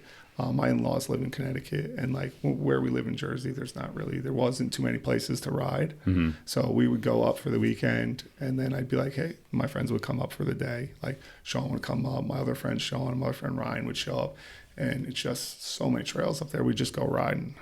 So instead of riding the one side of town that day, we're like, let's go hit the sand pit on the other side of town. And I hadn't ridden over there in a couple months, but we're like, let's. We went and rode one side, stored stuff, and like, we'll head over that way now. We stopped at the house real quick just to grab some stuff. One friend almost threw like a glass growler in his backpack full of gas. And I'm like, just don't do that. I don't think that's a good idea today. Like, don't do it. He's full of gasoline? Yeah. Okay, all right. Because like, you run out of gas on the trail. He had like a race bike, so we want to be able to refuel. Okay, so what are you guys on? Sorry, you said riding. Oh, sorry. We're all on dirt bikes. Okay, dirt bikes. On like all right. CRF 450. My other boy's on a KTM 450. Sean's on like a CRF 150R. Okay. And my other friend's on like a two-stroke 250. So we all got bikes that are very capable of moving. Sean had been riding less than most of us, but like we started riding, I don't know how long before that, but he got addicted real quick like I did, because it's like if you come from BMX to that, like the learning curve is so much faster. Yeah, I'm sure. And it's like so addicting. Like, and then by me, we had all this hard enduro stuff when I moved to my next house, and we just could ride everywhere. But so we were up there riding for the weekend, and I was in front driving, and normally the power lines connect like the streets, and there's like gravel trail. Like, I don't know if you guys have that out here, really. So it's like wherever the power lines run. Oh, yeah, it kind of runs across like a service road. Yeah, service road. It's like that. Yeah, exactly. Same. Yeah. So we're riding on that, and it just, hills up and down, and then it usually comes to a gate that's open or whatever, and because everyone rides quads and stuff up there. And I hadn't gone in like a month or two on this trail, and we're just cresting over the hill. I'm first. My other friend Sean's second. I'm like nervous. Sean Curran was third, and then my other friend Ryan was fourth. And we're just cresting over the hill. I think I was like low third gear, so maybe like 30 miles an hour, something like that. Just like sitting down, just not high, low in the RPMs, just putting and just cresting over it. And then it used to just go straight down to the street and then across, and then you go down. It didn't go down anymore. They put a fence right there, so it had like a full like gate, like 20-foot wide metal gate that was like 1, 2, 3, 4, 5, 6, 7 rails, like a farm one. Mm-hmm. And it's like 20 feet wide.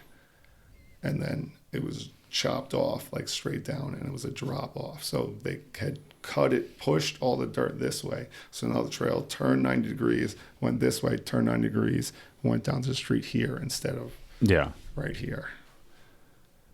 I come cresting over the hill, and I'm like, shit, I instantly just lock it up. I'm like, do I hit the fence? I go to the right because like the fence was offset, so it was more to my left than to my right. And it's just tall grass and bushes to the right, but I can see it drops off. So I'm just like, I'm just going to do my best to ride off this drop on this messed up angle, land in the messed up stuff, and keep it going. And just as I'm about to get to the edge to, you know, like try and pull like your front wheel up like you're riding off a curb, to hole but tall grass through it so it all looks the same height. Front wheel goes in, sent. Sent you. Go flying. Yeah. I go flying. My bike's tumbling after me. Yeah. I get fucked. I roll. I land on my back and I tuck. The bike like hits me and rolls over me, like hits my helmet, rolls over me. Then my friend. I mean, you know that's what happened to Pat, right? Yeah. Yeah. He just hit him in the right spot. Yeah. And then my next friend, he hit the hole, flip, fell, rolled that way. And then Sean hit it. He hit it a little slower. And when he hit it, he flipped. So like he flipped and then caught the back of his head on the edge of a drop. Ugh. And it just like that. Yeah. And yeah. And then he's like instantly couldn't move. I was a little banged up from like, we were all banged up, but it was, and then quick, that helicopter was there in like less than 5 minutes. They landed the helicopter on like a field, like quarter mile down the street. Took him there, rushed him to Hartford. They threw me in the ambulance, rushed me to Hartford. They were like checking me out, and then I had no, they wouldn't tell me anything. I had no clue what the fuck was going on, fucking panicking. Finally, they let me out, fucking go upstairs, and like then doctors fucking tell me, and I was just like, couldn't even fucking believe it. I got called his mom, tells mom, his mom just gets there, and she's just, you know, like losing it, and just like, what the fuck, man, you know? And then she's like, you better make this work. Yeah. I'm like, okay, I will. We got this. And we just put my head down and kept pushing, and he did the same thing. He was in the hospital for months and months, and then till they transferred him to like Kessler, where Scotty was in South Jersey, and that's like one of the best places in the country, which is insane that it's that close to where both of them lived. Yeah. Yeah. So they were both in the hospital for the same time, and it was crazy. So I was going. Wait, like at the same time? Yeah, I'd go visit Sean, then I'd go visit Scotty. Whoa. I wasn't close with Scotty, but he's right there. Yeah. So I don't think he remembered a lot of those. Yeah. But we popped in like every time we visit Sean. I'd go, hey, you know, say how you're doing and stuff, and yeah, it was just. Dude. Yeah, and to this day, like Sean's a savage. Yeah. He's still progressing. He goes to therapy multiple times a week. Like he gets up, walks with his walker to his chair. He works all fucking night. Like he's a fucking savage. Like he doesn't let jack shit slow him down. He used to be a righty. He can't draw now. He fucking draws lefty. Fuck. Wow. He's a beast. He don't give a fuck. That's so sick. Yeah. Like our whole team is the same logic. Like we got Chris Riesenberger from Blackout. Yeah, he had his died. shit. Yeah. Yep. Yeah. He's savage. Dude. We all have the same mindset. Fuck it, let's go. Heads down. Hustling. Hell yeah. Yo, we got Jack. I've never had, I don't know if I've had the chills on the podcast before. That was real. Holy shit, dude. We got Jack. Yeah. Same thing. He's got the same logic. Yeah. Hustle hard as you can. Yeah. Yeah. We got Steve Bundeck. Yeah. Bundeck working for you? We got Steve Bundeck working for us. Yeah. And then I don't know if you guys know Evan Gallagher, Team SAF, New Jersey. Like he sounds familiar. Dude. Yeah. A bunch of videos. He does international sales for us and U.S. sales too. So he helps Chris with some of the U.S. stuff, and he does all the international stuff. And that's it. Everyone hustles. Yeah. Everyone does everything. Like I was talking to Chris today, like we don't even have meetings that much. Like everyone has the same vision and the same goal. We all just like go. Yeah. Go. Mm-hmm. Dude, that is intense. That is crazy. It's almost like, the phrase like real, recognize real, but it's almost like, it just seems like it's compounded with the people you brought aboard and the team, survivors, the team you've like assembled. Yeah. It's like, Chris, I don't know Jack's story, but I saw that post today. He's got the BMX Day thing like on his dad's gravesite. Wow. Like in intensity that you're talking about, like transferred that. Like, I was like, I don't know this story, but like I was beyond deserved it. He's been busting his ass. See, I can't even. Yeah, that's sick, dude. I didn't have anybody like that. I was younger, and I was putting in that work, and I know what it feels like, and to see him get it, it's just so good, so happy for him, seeing it all play out, it's just so fucking happy. Yeah, that's sick, dude. No, you're good. And just focusing on Jack for a minute, like, it was funny because people were like, "Oh, what are you thinking?" I'm like, "Jack won like an hour and a half ago." Like, I was like, "What are you guys like? What are you asking?"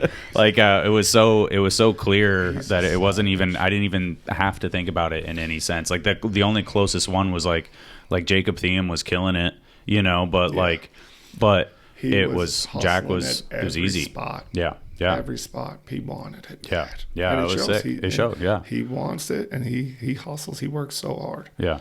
And that same thing. Chris, Sean, Evan, we all just everyone heads down and push. Yeah. We know everyone's got our back. Like this week, me and Jack being gone. Yeah. And we also Will Rodriguez, BS Will, Bomb Squad Will. He's like one of the bike life guys. He helps us out now, so he's like our part-time picker packer. Yeah. But like these guys are like, we got it, go.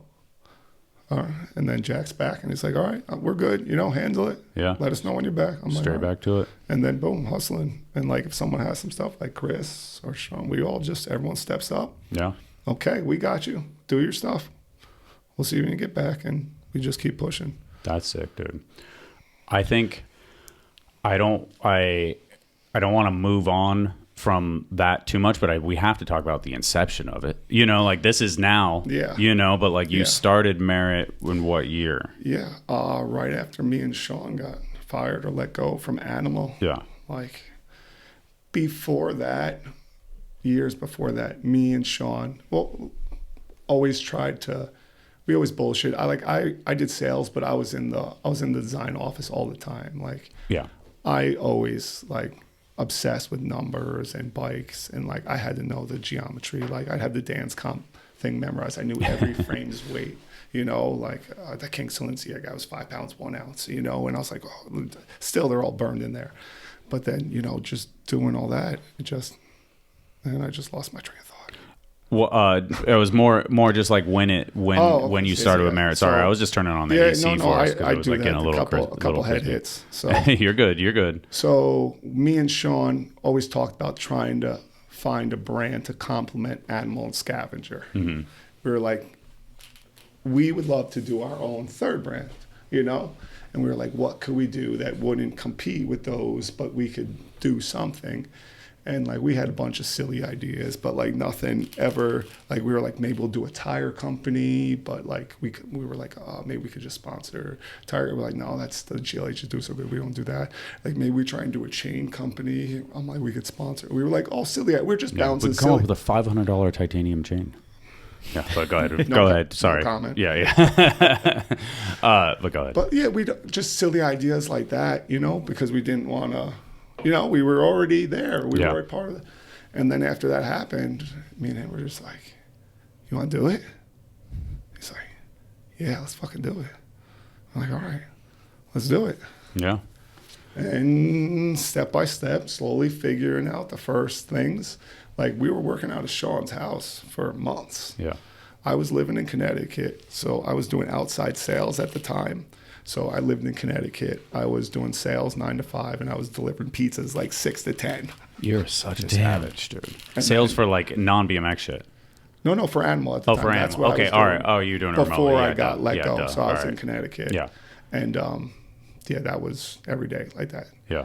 And so that they let me go. I was like, okay, this ain't gonna cut it pizzas, but whatever. And we start talking, and we're like, yeah, you want to do it? Well, we don't got to do a chain or tire company now. We can do it. Yeah. So like, all right, yeah, we start talking and going back and forth. And then he came to visit me in Connecticut. Like when it was like 4th of July. We were sitting there watching fireworks, and we're like, all right, we're going to do it? And then we're like, all right, yeah, this is it. We're going to do it. And we're like, and we're like, all right, this is it.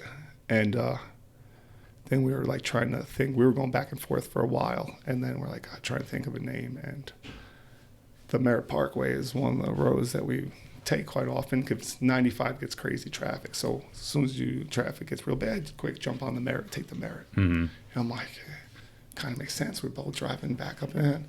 He used to drive on too because he grew up like New York, and we're like, yeah, it kind of just works. Sounds good. Yeah. Kind of just works, and just went with that and rolling it, and then just hanging around Bob and stuff, seeing and helping out, seeing some of the TM stuff, try to make some team decisions, great friends with Brad at the time, and and met Pete through We the People, and I'm like, he was the best dude.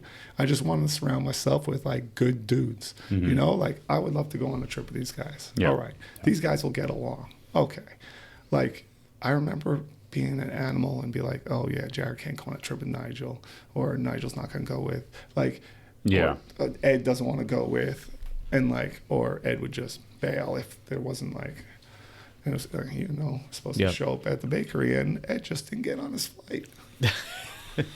So then I had to try and ride with the broken hand. But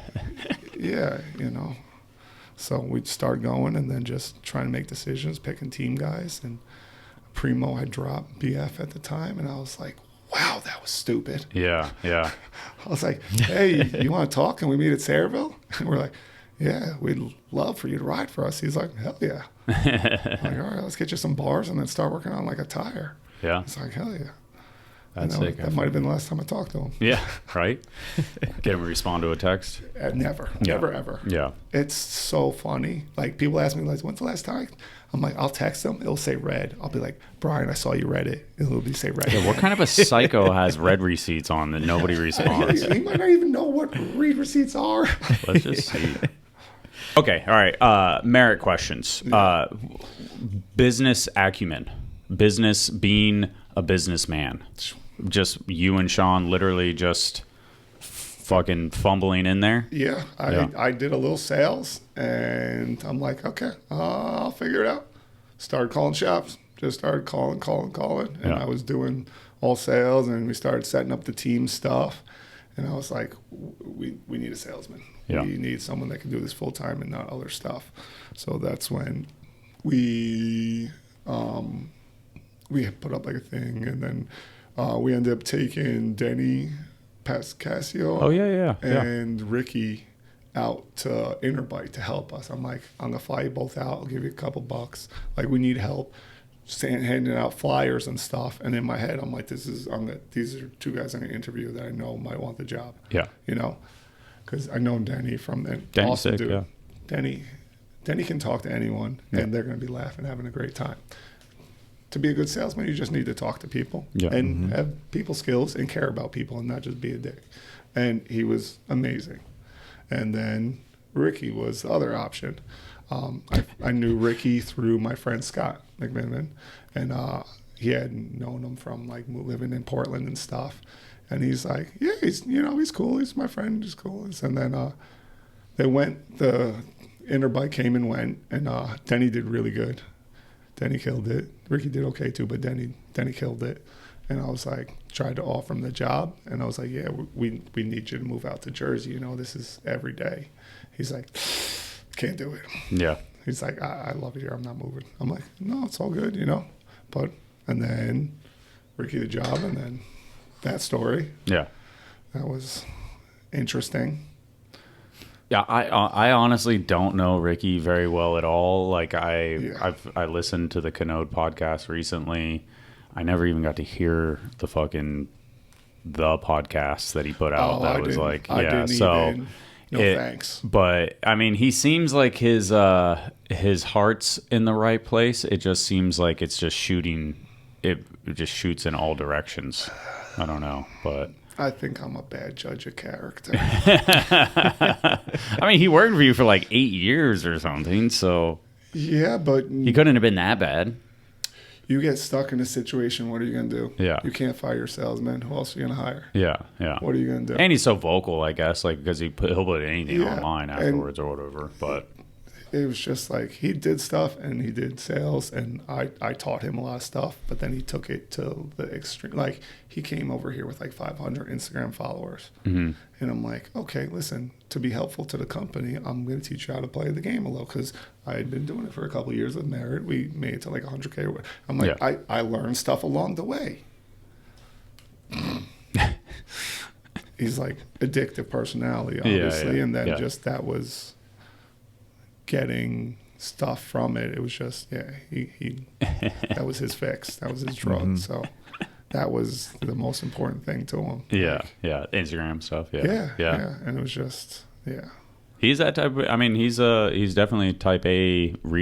Friendly or talk to every single person. You know, he loves BMX. Yeah, I will give him that. He loves BMX, and like he still had the little kid dream, like I want to be pro so bad. It's a little late for that, buddy. That's why we're doing all That's this why stuff. you're a That's sales why guy. We're all doing this, you know? That's why I'm the photographer. That's why I'm like bringing the pizzas. I can't do it all the time anymore. I would love to. When you guys start Merritt, do you guys have like do you take out a loan? Do you have like where does like money? We did a couple other things, like investor stuff or something. We made some shit. Sold your body, goat horny weed, whatever it was, horny goat weed. We did a couple things, and we made it happen. Yeah. All right. Fair enough. I get that answer. Don't answer any more questions. I don't give away too much. On certain things. Okay. So that is, what year do you start Merritt? 2012. And then obviously, I mean, you guys have done very well for each other, for yourselves, like as far as like East Coast brands, like, I would say Animal was that staple East Coast brand and then Merritt, you really did like kind of eat some of that pie. That wasn't like our goal or focus, of course. Me and Sean are both. I just mean in the image of being like the East Coast, East Coast component brand. You have Odyssey and Primo over here. You have Merritt over there, and it's like it's good. Like being around New York and having riders around there is very helpful. Billy's amazing. Billy has so much pull with everything because he's everywhere. He shows up for everything. And just stuff like that makes such a huge difference. Incredibly likable dude. Like kind of how you're saying, like he's like not a sales dude, but he's very personable. And he's also like, I told him, I was like, you're so normal. Like, like if you line up a bunch of people that have 1 million followers on YouTube, they're not going to be normal. 9 out of 10 of them are going to be freaks of nature. And Billy is just so normal. He's like anxious, and he's like, man, I'm sorry if I stomp. You're like, dude, you're a normal guy. And he's not like loud and flamboyant. He's just like confident and good at what he does. He's great. He's a great dude. We were at the skate park. I remember the one I always see Garrett ride with, like the little walkway and all the red ones. Linda Vista. So we're all there for a while, and we're about to leave, and Dan Kruk had given Billy a piece of his wax. He had like a couple small pieces, and Billy was like, is that the wax?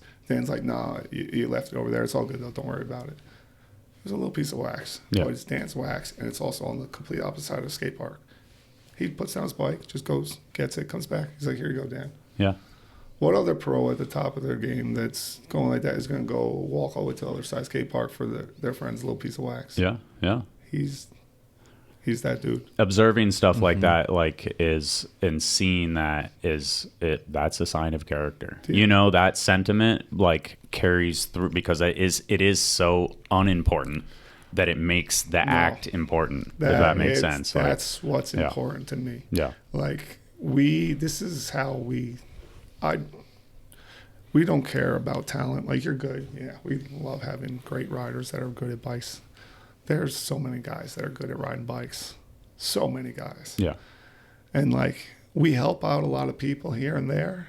and then you get to see who this person is behind the rider, and you're like, yeah, maybe I don't want to help out this person.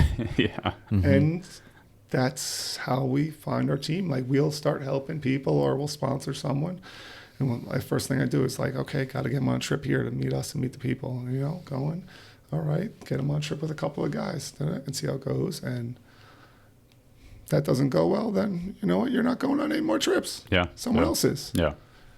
And I don't care if you can go, like, we help out a bunch of people. And if you don't like it, you can go ride somewhere else. Like, we try and have fun and do things the right way. And like, we try and make better things instead of just making the same shit. Like, our perfect examples, I think our 4-piece bars, like the Rixin and the Merritt 4-piece bars, are both just non-traditional 4-piece bars. I saw them in person today, or on Sunday, and like the bike was on the ground, and I was like, what are those things? They look different. good, but they also different. Stand out. They kind of catch your eye. Yeah, the Merritt ones have more of like an old school feel to them. Yeah.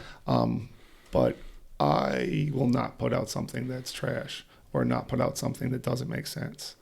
Team riders wanted 4-piece bars, and those are the Rixin ones. Yeah. They have the gussets. We do 2 sizes with those ones. We do like the 9 1/4, and we do like the 6-inch ones for like all the bike life guys. Mm-hmm. They both look really cool. But they also have like interesting caps. Is that what I? Not these ones are okay. Open, but I mean, the other ones have the Merritt bars. Okay, that's what I saw. Slaughter then. bars. Okay, Greg was riding them. Okay, that's what I saw then. So the original idea with those was, all 4-piece aren't stronger than 2-piece anymore. Like back in the day, 4-piece used to be stronger. You would switch to 4-piece. 2-piece bars got so much better that it wasn't, 4-piece aren't stronger anymore. And like, the team guys want 4-piece. I'm like, I'm not going to make another regular 4-piece that we're seeing everyone else snap. Yeah, that's what got me. I was like, let's do it like a crank arm. I'm like, Sean, I got an idea. Oh yeah. Let's wrap it like a crank arm so it goes all the way around, and look at all the weld service we'll get. And then he's like, oh, what if we move the crossbar a little too? Now go up, and you'll see the crossbar goes on the little angle there. So between them, there's like triple the weld service than a normal just. More surface area in that narrow triangle. It's a very large oval. Yeah. And then the bottom is welded all the way around on both sides. Yeah. We have not gotten one pair back. Yeah. I just made ZJ, one of our guys, take off his prototype pair. I'm hanging them up on the wall. Yeah. I don't care. They're not yours anymore. They're mine. I'm like, put new ones on. You can have whichever color you want. Yeah. Nice. That's awesome. You've had, my statement is, that's great. You've had them for 6 years. Buy new ones. Yeah. That's great that they've lasted. Yeah. Buy new ones. No more. Yeah. I love keeping stuff like that and love seeing guys ride stuff like that. But I'm just like, no BMX parts are meant to be ridden forever. No. But so far, it's just, great. So. Yeah. I love the attention to detail with the cap too. It just looks clean. When you see stuff like that, it's fun. Yeah. It's fun. We get excited. And it doesn't add extra crazy cost, right? I mean, like some, a but little, but like that's your stamp of, that's like your name. That's you. Like certain that's things, whatever. It's worth it. If we're gonna make 1 point less and we get to put cool bar caps on, we're gonna for sure. We're gonna make 1% less. Yeah. We like doing fun things. Nice. We got hooked up, and when we were at our first warehouse, I think Polio or Oso hooked it up, and they were like, had the Red Bull guys drop off some. No, it was actually this guy Scott that used to work for Red Bull. He was friends with like Juve, some other riders. Yeah. And he was working for Red Bull. He's like, oh, I'll send you guys a package. He had like Red Bulls drive like a truck down with like pallets. Yeah, like 30, 40 cases of Red Bull. Yeah.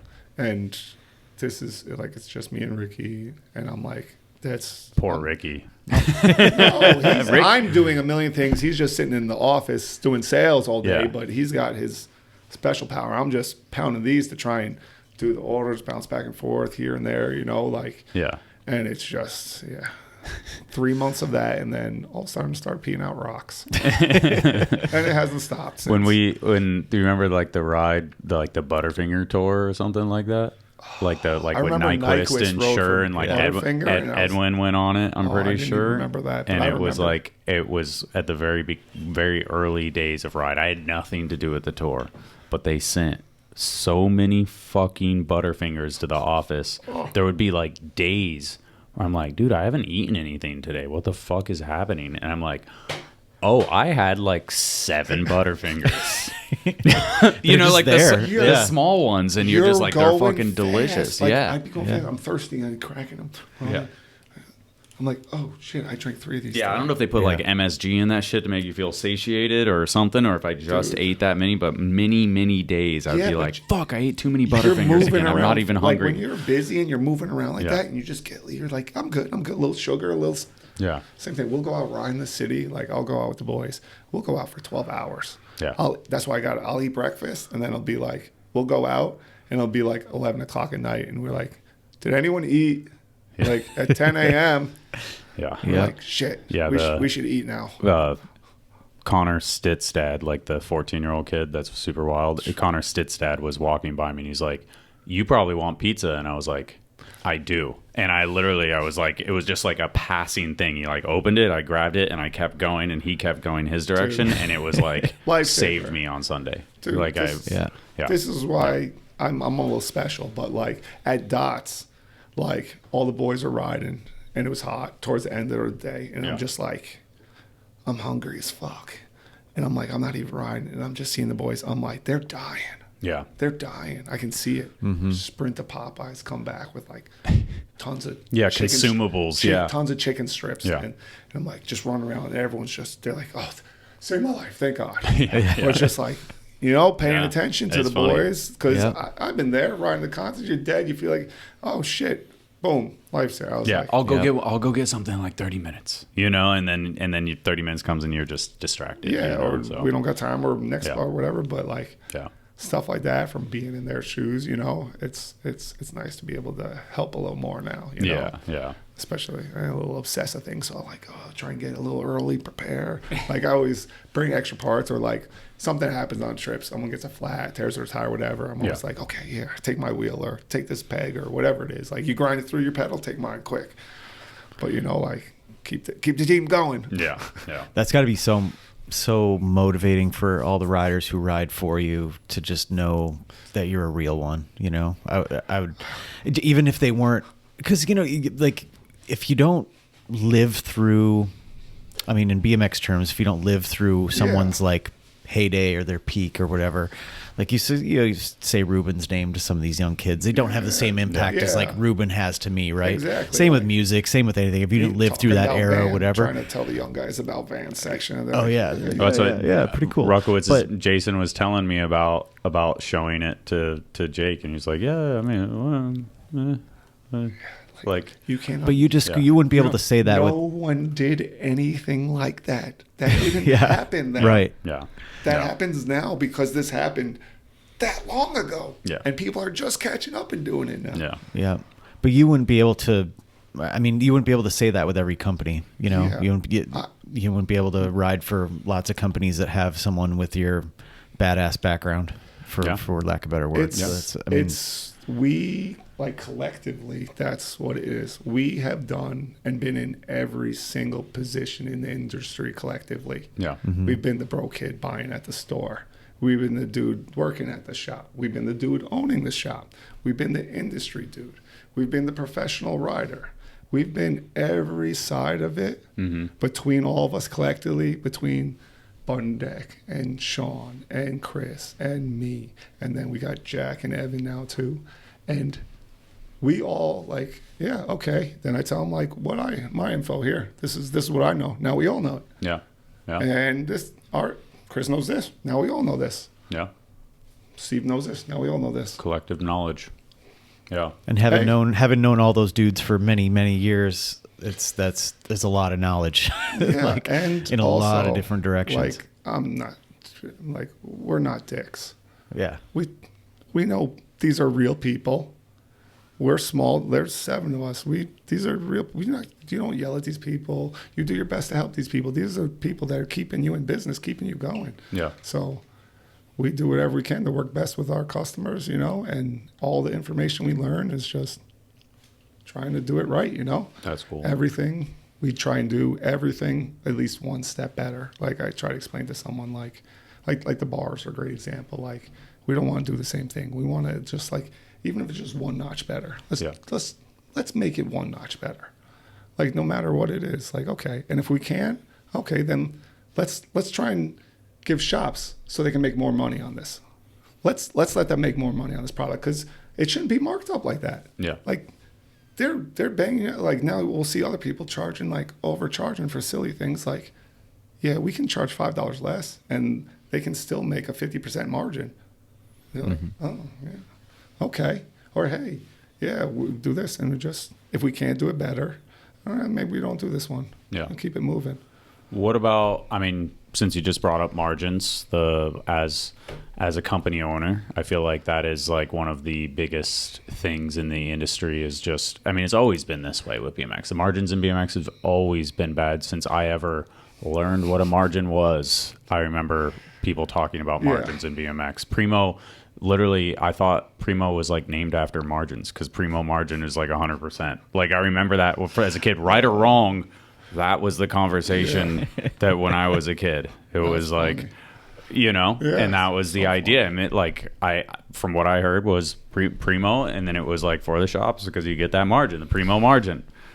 And hey, yeah, I had no idea. Never heard that one, but could be bullshit. It could be bullshit from some dude that worked at a bike shop. I have no idea, but yeah. So margins in BMX are obviously a hot topic. Yeah. So they are slim compared to not other bikes, but like other industries. Yeah. Like I remember talking to shops, like scooter margins used to be like 100%. They'd be like triple what BMX was. They've come down, but it's like still, you know, like it's crazy what other ones are to ours, but it's the game, it's how it is, and everyone's playing by the same rules, so it doesn't matter. Yeah. So we just try and do ours, like I said, slightly better. And yeah, like that's why we do everything. We ride all the bikes, we have fun. Like I said, I love learning new stuff every day. Yeah. Like I'll pick up an old bike, I'll be like trying to mess with the gears. I don't know how to do that. I'll go watch like 10 YouTube videos and figure it out. Yeah. I can mess with gears now. Yeah. It's satisfying, huh? I'm like, oh, I can't get these hydraulic disc brakes to work. It's weird. It's crazy. So I'm messing with that. And then I'm like, oh, I figured it out. And then I'm like switching levers and bleeding. I'm like, oh, this isn't so bad. Like, but at first I was like, oh, what is you this? Got Brennan Gear Company coming out, right? I love learning deraillers, new stuff. Titanium derailleurs. That would be cool. $3 billion derailleur. So there's Merritt, there's Theory, there's Rixin. Is there and then the 15 distribution. 15 Distro, but doesn't Ricky work for 15 Distro? No, Ricky does not. Oh, okay. 15 it's all the same thing. Okay, all right. Merritt is everything's like under Merritt is our first name. Who does Ricky work for these days? I have no clue. Okay, he doesn't even live in Jersey anymore. Okay, I don't know anything about him. I mean zero disrespect by saying that. I just like you probably always know exactly as much as I do. After Hours Distro. That's what it is. Okay, I don't know what that is, but that's what he. Yeah. Yeah. Okay. If you say so. I do. Okay. I do. Well, his Instagram bio says that, so this is a shit show right now. Let's just be real.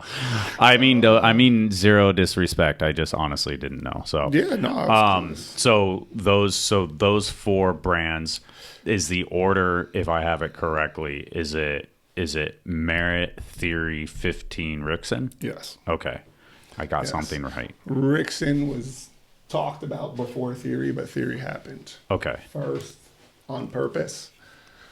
Theory's like our everything brand. Rixin's our new bike brand, and Merritt's our core high-end BMX parts brand. So, like with Theory, we get to do everything. It's fun. We get to play around. If we want to do a peg, we do a peg. We want to do something else, we do something else. You want to do some jet fuel cranks? Yes. They still sell, I'm sure. I'm a little child. I love all this stuff. I saw the rattlesnake freewheel in there. We just got an oil slick, and you can all laugh at me like I'm a kid, but I love it. I put it on. It sounds like you got some crazy profile $300 hub, and you put the freewheel on. Yeah, it feels so great. It's fun. I just have fun.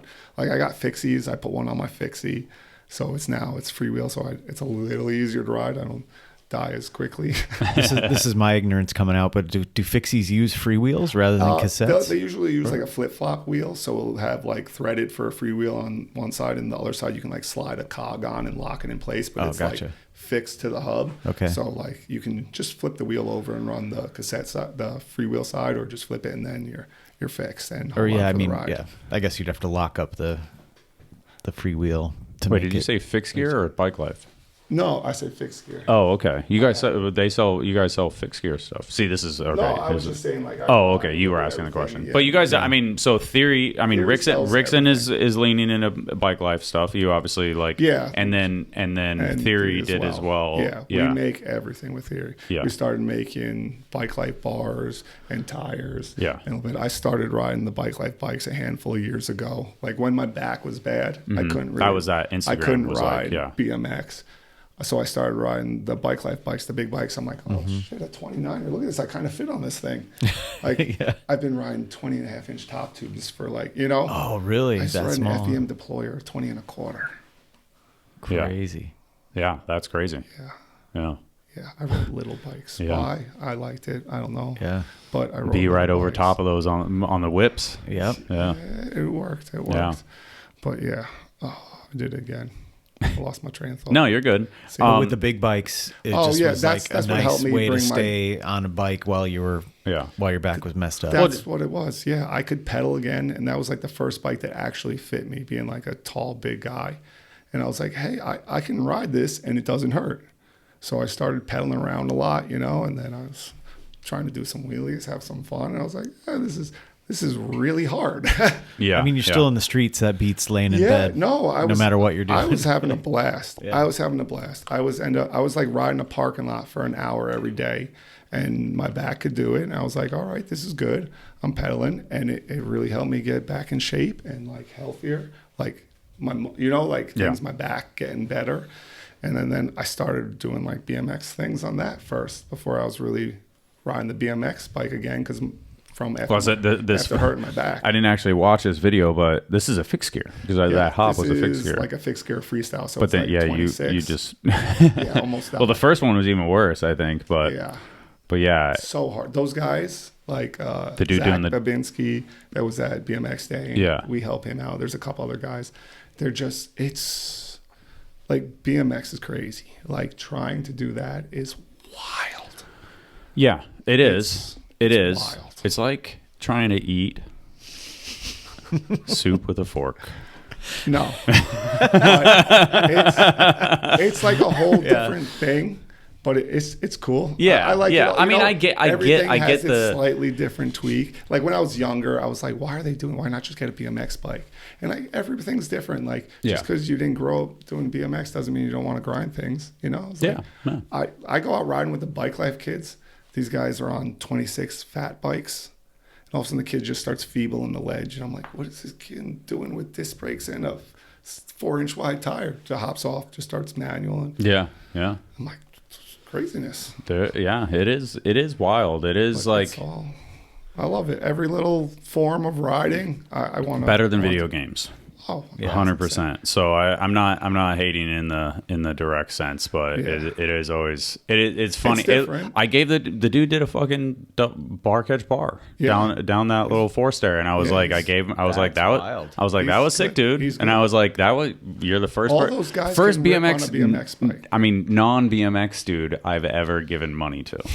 Like at one of those jams, I was like, that was sick. Here you go. Like he has a BMX bike too. He kills it. Yeah, is he the one that tried to borrow Toro? Or did borrow Toro or something, or somebody? No, somebody said that, but I wasn't sure. I think someone else might have tried it a long time ago. Yeah. I don't remember. I'm not my fixie. Were you pissed? History. I was just joking. That was going to be my follow up if it wasn't. I would feel bad. What's the outcome when you try to bar El Toro on a fixie? Oh, is it like complete disaster? Like I'm imagining, or was he close? I don't know if I've seen it, but there's like two. There's either this guy.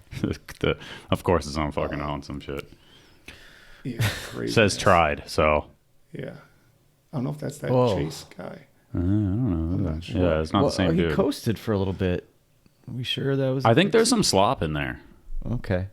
No, his wheel probably hopped because he wasn't. Skidded. I was picturing him pedaling all the way up. Oh yeah, you can see it skid. That's how they do it. He nose wheelied for a second. Yes, you have to do little nose. That's how they time it. So you come home. Yeah, because I was like, his feet stayed level. Yeah, that's how they time it. You do quick little hops to adjust to correct for like to get yourself ready to hop. That's pretty wild. Yeah. Oh yeah. 10 times harder than me doing the bar spin.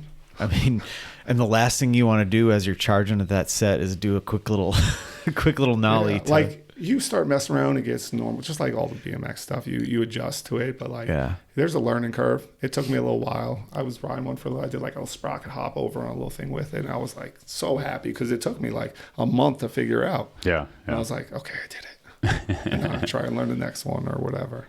And I love it. Like the wheelie bikes, like doing wheelies on the bike life bikes was so good. Like you saw, I tried to do the tail ups on them, and then I was like, I think I can start riding again, And just doing it all is making it possible. Like I can't just ride BMX. I'll be done for. Yeah. Like if I ride multiple days in a week, my body will like shut down. But if I ride BMX on Monday and I ride the gravel bike on Tuesday and I ride my old 26 retro bike on Wednesday, then on Thursday or Friday, I can go to a skate park and play with the boys again. Yeah. I just got to be smart and I can do it. And I think that's always been the idea of like any aging BMXer worries about the stuff that they used to be able to do and now they can't anymore. Whenever they get on their BMX bike, they think about the stuff that they can't do anymore. Yeah. And when they get on a different bike, they don't have that obligation. They don't have that pressure. They don't have that thought. And so it makes that new bike more fun. And that makes perfect sense. And I don't blame anybody for feeling that way. And it's like totally different things too, like picking the right tool for the job too. Hey, I need to go put some miles down and feel good. I'm going to take this bike. Yeah. Or, hey, I can't back sore. I'll take my 26-inch like retro mountain bike because I can just sit upright. I got some silly got a cup holder on it and shit. I got my little stem bag. I put my drink in there. I got my little candy and my other thing. I go strolling down through the park having a blast. Eating my candy. I having a blast. Smoking the whole time, having a blast. To go, and that's good. That's it. I felt good. I didn't have to go too hard. Like it's got gears. I just kept it really easy enough where I'll start sweating a little bit. I'm like, all right, we'll make it a little easier. We don't need to sweat that much. Yeah. And then I was like, I felt good. I got good stretching. My knees don't feel bad. It helps with the back. And then, got some time out, outside. And I'm like, okay, I feel better. I mean, the street rider in you, and I mean, you pass stuff that you wouldn't have seen otherwise, like weird shit. Oh yeah, I ended up trying cool to shit, on all the funny shit, bad shit, and stuff. Yeah. I mean, you being on a bike, you experience so much more, right? Yeah, and like having all the BMX skills and transferring and riding these other bikes, it's like having a toy. Like you see other people riding these bikes, and you're like, okay, and you ride, and you're like, I can do anything. Like I can hop up the curbs, I can go around like this. I can. This is easy. Yeah, of course. And it just makes everything so much easier having the BMX background kick in. And my boy took me, Craig Willis. He took me to Mountain Creek. It's like a mountain bike park. I've never gone mountain biking. He took me one time before. He's like, we're just gonna go these like trails by us. So I'm like, riding just normal like things. I'm like, that was cool. And he's like, all right, tell me. He's built like a bike for me, one of his extra bikes, and he's like, we're gonna go. And I'm like, yeah. And then I end up one of my friends, actually this Titus Nicholson, he was out at like Dots. He made one of the crazy like videos, like Insta videos, but he was like, hey, he's a pro downhiller, and he was my best friend's nephew, my best friend growing up, his nephew. So he's going down warm for the summer. He's like, I got like 3 passes for the mountain. You want them? I'm like, you serious? It's like $100 for a day or something. He's like, yeah, take them. I'm not using them. Sponsors gave them to me. Throw them to me. Now my boys have been trying to get me to go ride downhill. I'm like, you still got that bike? He's like, yeah. I'm like, you got another friend that wants to go? He's like, what are you talking about? I'm like, I just got 3 free tickets. Let's go. Next week when we were there, it was crazy. Yeah. It was crazy. Yeah. But it was a blast. Like by the end of the day, there was like I jumped off some 10-foot Red Bull drop into some huge thing. I'm like, this is awesome. But yeah, I get it. Yeah, and you're like, my friend's like, you're fucked. But I'm like, dude, like I would have done double this to flat. Now it's got a nice steep lander and squishy stuff. I'm like, it was so much fun. It was so much fun. Yeah, it's exactly. Yeah, the BMX little kid comes out and you're like, this is fine. Yeah, I just feel like I'm gonna get fucking melted. Oh yeah, I see people get that rebound shit, and it's like, I rode a lot of dirt bikes. Yeah, too. like that I don't stuff. know, Mario I think it helps all something. transfer there too. You know, it's like this is a lightweight dirt bike. Yeah. You know, I'm going downhill instead of uphill now. All right, back to industry shit. Yeah. So I don't really have any. The 4 brands going now. Yeah, 4 brands. Trying to differentiate with everything. So the bike life stuff, you guys have definitely leaned into that. I assume it's like, I mean, I don't know if it's more fruitful than BMX or not or whatever, but obviously it had a very, very hot phase there for a minute. During COVID, yes. And COVID, I'm sure. COVID was great for everybody. Yeah. Yeah. And then after COVID is the part where everybody's living in right now. People made mistakes and people did things. Yeah. We got lucky. We didn't have bikes. We didn't make a million bikes. Yeah. If little things that we did over order here and there, that not too much, were things that it was good to get a cheap price on before they got expensive. Yeah. You know, hey, we got a couple of this or a couple of that, and then it ended up just working out in our favor in the long run. And then we're like, oh no, what are we gonna do? What are we gonna do? And like, oh wait, this is good. This is good. Don't panic. Yeah. Okay. We got a good stock at a good price when other people are gonna be in trouble. Okay.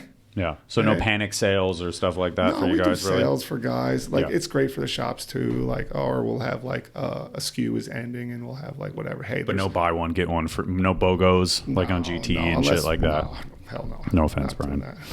That was and it is what it is, you know. Yeah. But yeah, everyone does sales if something's or we get a bad color or something. Hey, no one wants this color. We made a mistake. Yeah. You know, it happens. And then, okay, you know, let kids get it cheaper, let shops make some money on it and just, you know. Yeah. And we didn't make that many mistakes and tried to be smart. And, you know, Chris getting fired at Blackout. Yeah. I called him before he even left the building. I'm like, you got a job whenever you want it, please. He's like, I can't even think about that. I'll talk to you in a few months. Yeah, yeah. But... yeah, I don't know details on that either. I'm not necessarily asking, but I found that very crazy, obviously, just because Burger had been there for fucking 2 decades or something. That's his thing. I can't really talk about it, but not the best stuff happened, not on his end. Yeah. Zach, not the greatest. And he said, okay, whatever. Fired him, kept it moving, and he's over here working harder than ever, killing it. He's the best at what he does. There is no one like him. Yeah, having somebody that has a Rolodex, is that what it is? That's a watch, but is that the same thing? Yeah, the thingy-mabobber. Yeah, like just the address book of phone numbers that he probably has is. Yeah, and just the amount of people that he's friends with and he knows, and same thing. Like Sean's been around forever, Steve's been around forever. Mm-hmm. I luckily enough, being a pro, got to ride and meet all guys like you, and like. Through all of it, we know a lot of people. Yeah. And we try and treat all these people good. Yeah. You know, like we would want to be treated and not screw them like a lot of these companies are doing to save their ass here and there, to cut a couple corners, like, oh shit, we need to save a few. And it's you know, like you're screwing your bread and butter, your customers, like you're screwing them. Yeah. And that don't work, you know, it's only going to last so long. I don't know if this actually relates in any sense, but there was something that, like, I don't know if it was a come up days or what, but like the thing that got leaked about like the rider obligations. Oh yes. That was like funny. That was like it was funny. It was funny to like see the reactions to it, and I guess maybe seeing it to paper. Do you remember this? Yeah. And it was like people talk to me about that all the time. Yeah, and it wasn't out of bounds from what I remember. It was like far away from out of bounds. Yeah. It was crazy. Yeah, but it was the amount of people that had a problem with it saying it was out of bounds was out of hand. The amount of people that would call me and say, "You're smart. You're fucking smart." That's Putting it to paper, You're so laying out. what was it? Let's lay that out because not everybody remembers. Somehow, all three of us remember this. I don't remember the stipulations. But I mean, like it was basically like a.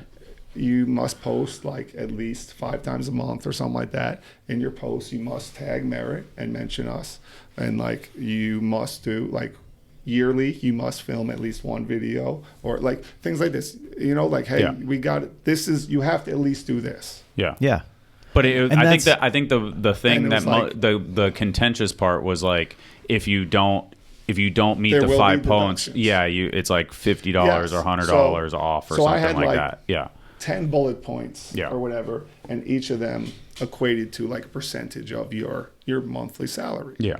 So I'm motivated by money. A lot of people are motivated by money. If you're not helping me, why should I pay you? Yeah. If you being a pro rider, you don't get paid a lot. You're getting asked to do the bare minimum. Like, you go ride your bike and post a clip on Instagram. Yeah. Like, it's not that bad. Right. You're not making a lot of money, and some people are trying to make. I'll play devil's advocate just because like I'm sure there's it's not just an Instagram clip. It's progression.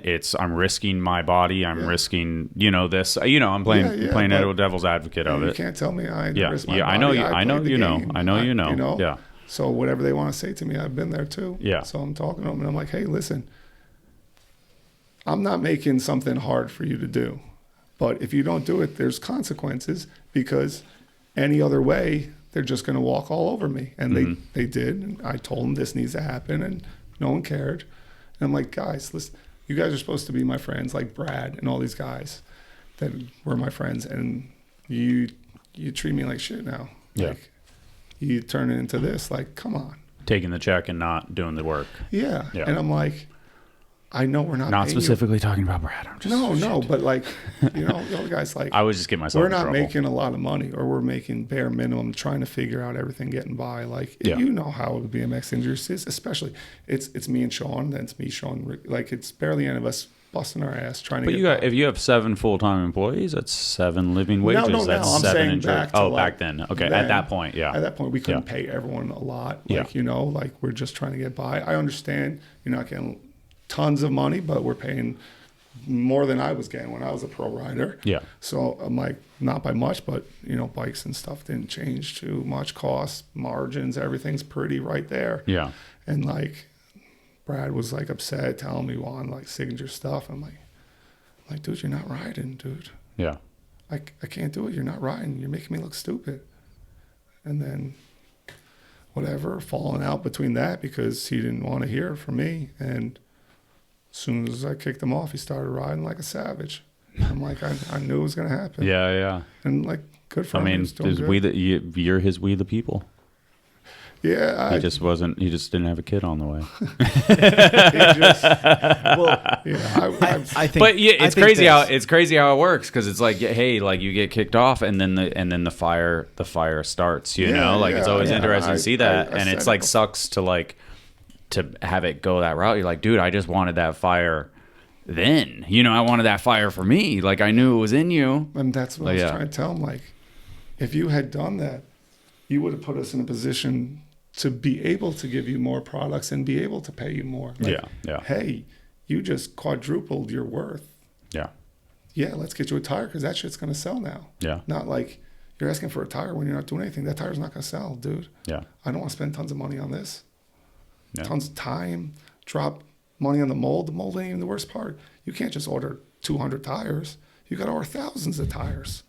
Now you got thousands of tires with someone's name on it that doesn't really ride bikes like you want them to ride bikes. Like, I mean, I always appreciated a contract that set parameters or set expectations, and I never had a contract that had anything that specific, but I would set my own parameters or on my own. Yeah. So I'd say, hey, I need to do this and this and this and this every single month. And it was almost like a reminder when that check would come in too, like, okay, was I an asset to them this month in some way?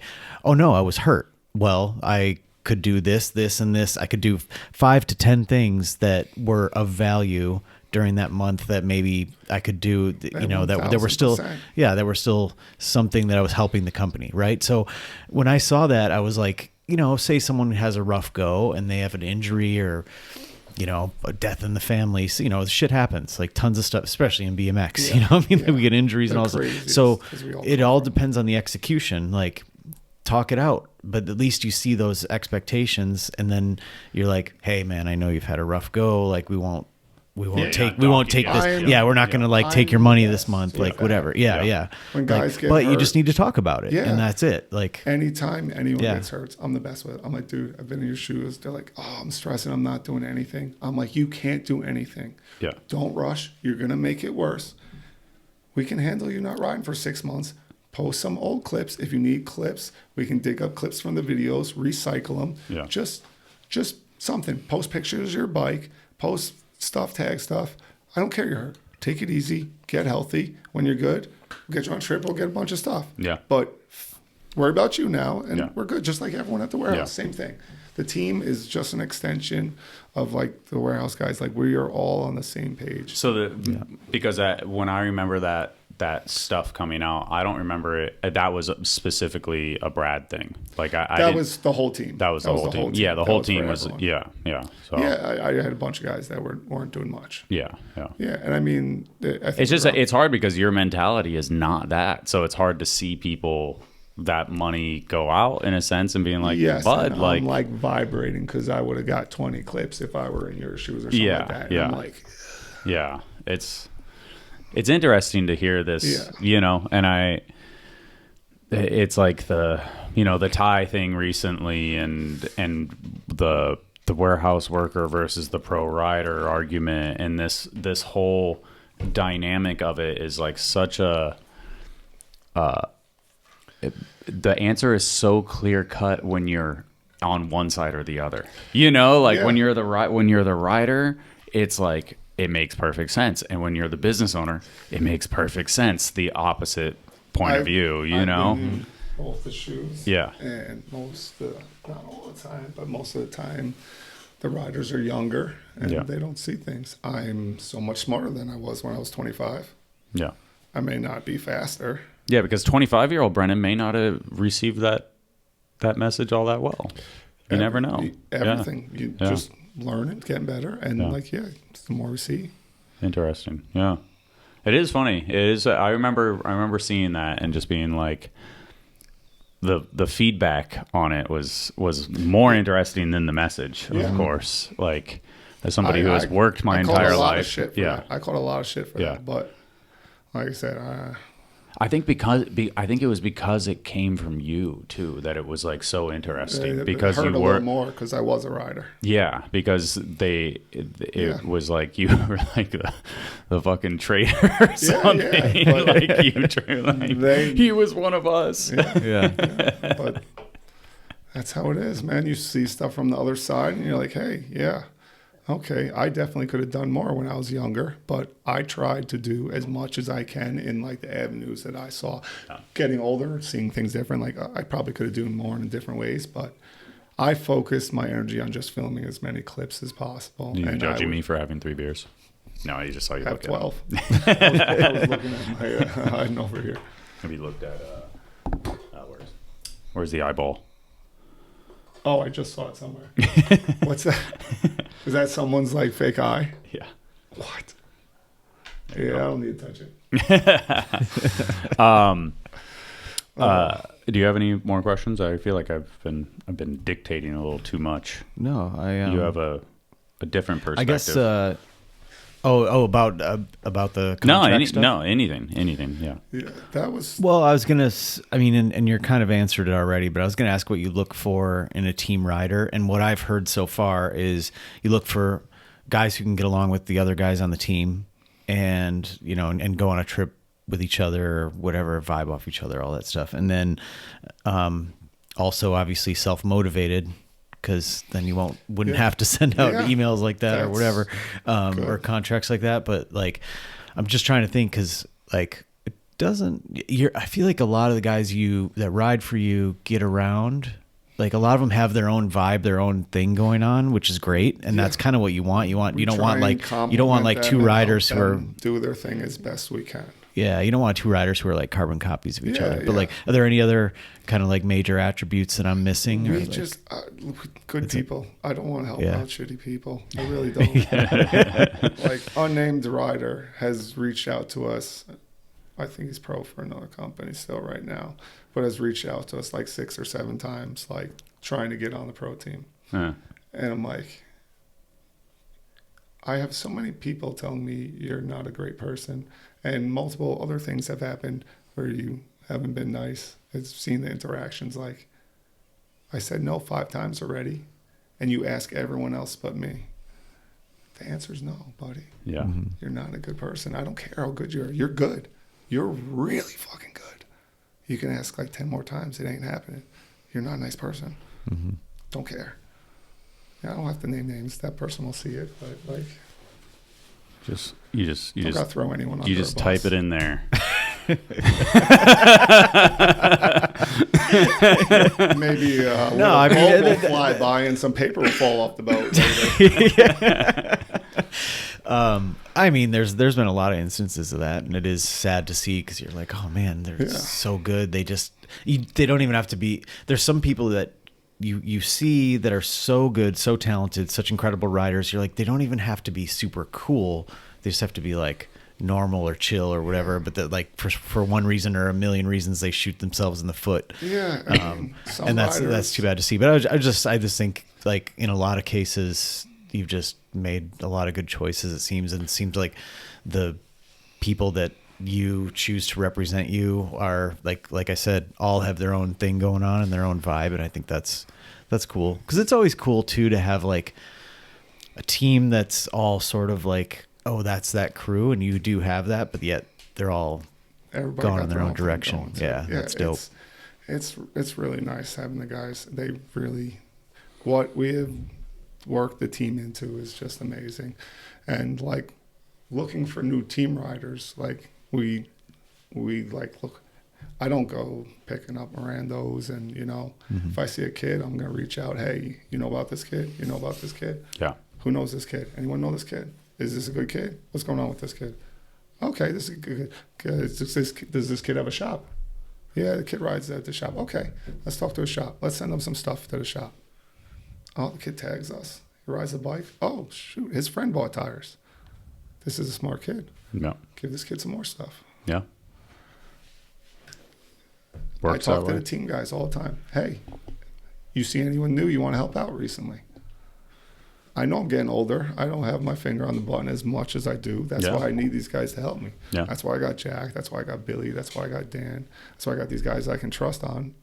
And I tell them all my stuff. They know, so they get all my old knowledge. I give them as much as I can. I want them to do the best they can. And they try and help us the best they can. And like Jeremy, we just started helping out Jeremy Mount. Yeah. He is the man. Yeah, he's sick. He's super cool. That's 1,000% Dan. Dan's like, I know Jeremy. He's the man. Can we do something? I was like, fuck yeah, we can. Like, what are you doing? We start talking to Jeremy, and then, But like, we love good people, and we love just like, hey, yeah, I know this person, or I know like, some dude that starts doing crazy stuff. The days of like the no contact sponsorship are done. We talked about it. I have a nice little story for you about no contact that you might enjoy. All right, you can let's get later. It. All right, ask later. All right. Certain team rider going no contact and then crying about it. Oh shit! All right. Well, in Billy's podcast, we kind of touched on the idea of like, you don't know who's watching. Yeah. And it's like, and sometimes like when you made it and you don't even realize it, like one of those type of things where you like put effort into something and you just did it just because you wanted to, and then somebody else sees it and that's your moment of success.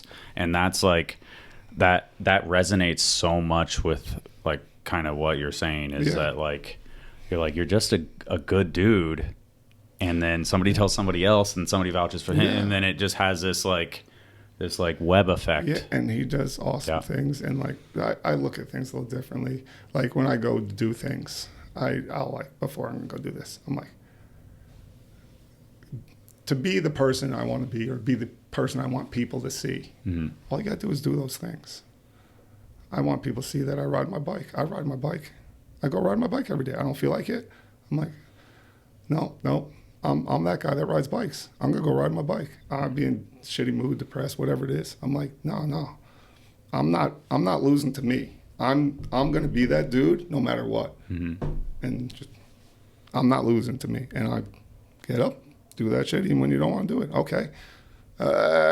Nope, we're doing it. I don't want to go the extra mile. I don't feel like filming this. I don't feel like carrying the bag. Nope. Win. Yeah. I'm not losing to me. Keep going. It's a drive that I don't even think I have. I feel like I succumb. I lose to myself all the time. As somebody who's fairly self-motivated, even now, I don't feel like I'm on that level, which is it's interesting. I got some problems. Sometimes they're good problems. Yeah, I didn't realize that. I didn't think of this version of you. You know, like my interactions with you, I always felt like obsessed with lots of stuff. Yeah, that's the only way I got good at riding my bikes, because I could not handle being bad. I can't handle not being good at stuff. Like, I want to be better. Also, things happened to me when I was younger. Lots of shitty situations. Yeah. I didn't, like, for years, I didn't have anyone to ride with. No one fucked with me. They didn't like me. I was weird, whatever. Just too intense? Like, no, I was an awkward kid. I probably got ADHD and a million other things, like not great at communication. So I was probably an awkward kid, whatever. I was like, all right, fuck them. I'll show them. I'm going to get better than all of them. And then they're going to want to be my friends. And I'm like, all right, that's what we're putting right there. We're going to get there. And we did it. And we set up the next goal, and then we do it. And just, you don't lose if you don't stop. You're still on your way. Yeah. I don't stop. Is it healthy or is it unhealthy? Because does it? Are you insane, or just when you win? You know? Yeah. Repeat it. But I could see it being like a healthy trait, and I could see it being like, But now we're 13 years in, and where we saw 13 years ago. And we're still going. See, that's the next sick, ones. Dude. I got ones that I see next. Yeah, that's going. We just keep going. That's sick. Just keep going. Every day, just get up. We got to drive. Let's get it done. Yeah. Mm-hmm. I guess, Rixin is the inception of it. I think, the temperature at the time of that. Like I always go back to, Muller is, despite not shaking your hand. I'm just joking. I've seen him many times after. Yeah. He, at one point when we were talking about like the sale of S&M, he was like, oh, who's the next guy that's going to carry the torch? Who's that next generation? Because we had all these mid-school guys. We had Moliterno, we have Robbo, we have Clint Miller out in Australia. Yeah. We have Stefan Prantl before he sold We the People. Like there was this I don't know if sold is the right word, but this split. Yeah, but Harry's now. Yeah, and you had this generation of riders who really kind of took the narrative from these like corporate brands and these giant companies, and he's like, oh, who's the next generation? And at the time, I'm like Garrett, Garrett's in there, and I'm like, fuck, who else, And it's, honestly. At the time, when we did that podcast, was COVID even happening? That was like sale of S&M, the first Moeller podcast. Yeah. It's crazy because it's like pre-COVID podcast because we're doing it that long. But I think it was like pre-COVID because it was in my old house. Yeah. And it, you've really emerged as like that generation of dude. I think. Thank you. Yeah, not saying it lightly either. Like not fluffing you up, but like it seems like you're fucking doing it. We have a great team. Yeah. And that's it. All of us. It's not one of us working harder than the other. Yeah. All of us are hustling. All of us. We're all crazy. Yeah. We all work too hard. Well, don't burn yourself out too. Yeah. That can't happen. Yeah. All right. Fair enough. Don't stop. You can't stop me. This is one you might cut out. I found out talking to Dustin the other day about crazy stuff back in the day. Yeah. Went to a house party with him. Because I didn't want him going to the town because it was shitty. So I ended up going there and just hanging out, and then some dudes get in my face over some BS. I wasn't even drinking. I was a designated driver. 3 of the dudes tackled me out the front lawn. Oops. Blown up. I didn't know what was going on because I got in a fight and whatever was going down. He tells me now, this is like 20 years ago. He's like, you were fighting the entire party. I was like, swinging on everybody. Yeah, I was getting hit, knocked down, pop up. I was covered in blood, but I wasn't bleeding. I broke a bunch of kids' noses, but like that, it could have been so bad. Some kid tried to stab me with a fucking beer bottle. Oh, shit. Yeah. At that party. That right there on the kid's front lawn. Fucking hell. Yeah. Can't stop. Shouldn't be here. So keep going. Yeah. But yeah, like he told me that, and I was like, "Are you kidding me?" I thought I was fighting like 5 kids. He said there was like 25 people. Like I was like, "That's crazy." Yeah. Do you feel like because you had something like Rixin in your head, obviously for a while before you pulled the trigger? Did you feel like it was like, okay, there's never going to be an absolute perfect time. I just want to do this. Let's just pick a time and just send it. Just go. No, like. Yeah, sorry. I guess I was derailed because I was talking about the temperature and stuff like that. And starting the company. Kept telling us we were crazy. Yeah. Yeah. Yeah, we just kept laughing. Yeah, because it was which like you probably heard over the years in so many other ways, like riding company-wise, this whatever. wasn't like the last. This has been lined up for years. When did you start the company? Rixin, just recently, but like it's been like 24 or this year. Yes. Yeah. Okay. I mean, that's where my brain was. I was like, is it 25 or is it 24? I know it's fresh, 24. But yeah. Yeah, my brain's so bad with. No, you're good. You're good. But I lost train of thought again. Sorry.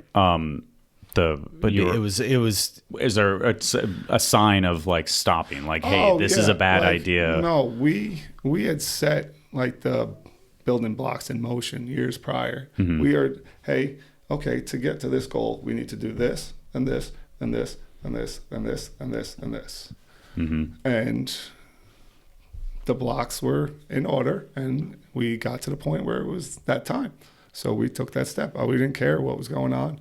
We were doing things different, doing things our way. It doesn't stress us at all. And yeah. It kind of reminds me of being a street rider in a place that has shitty weather.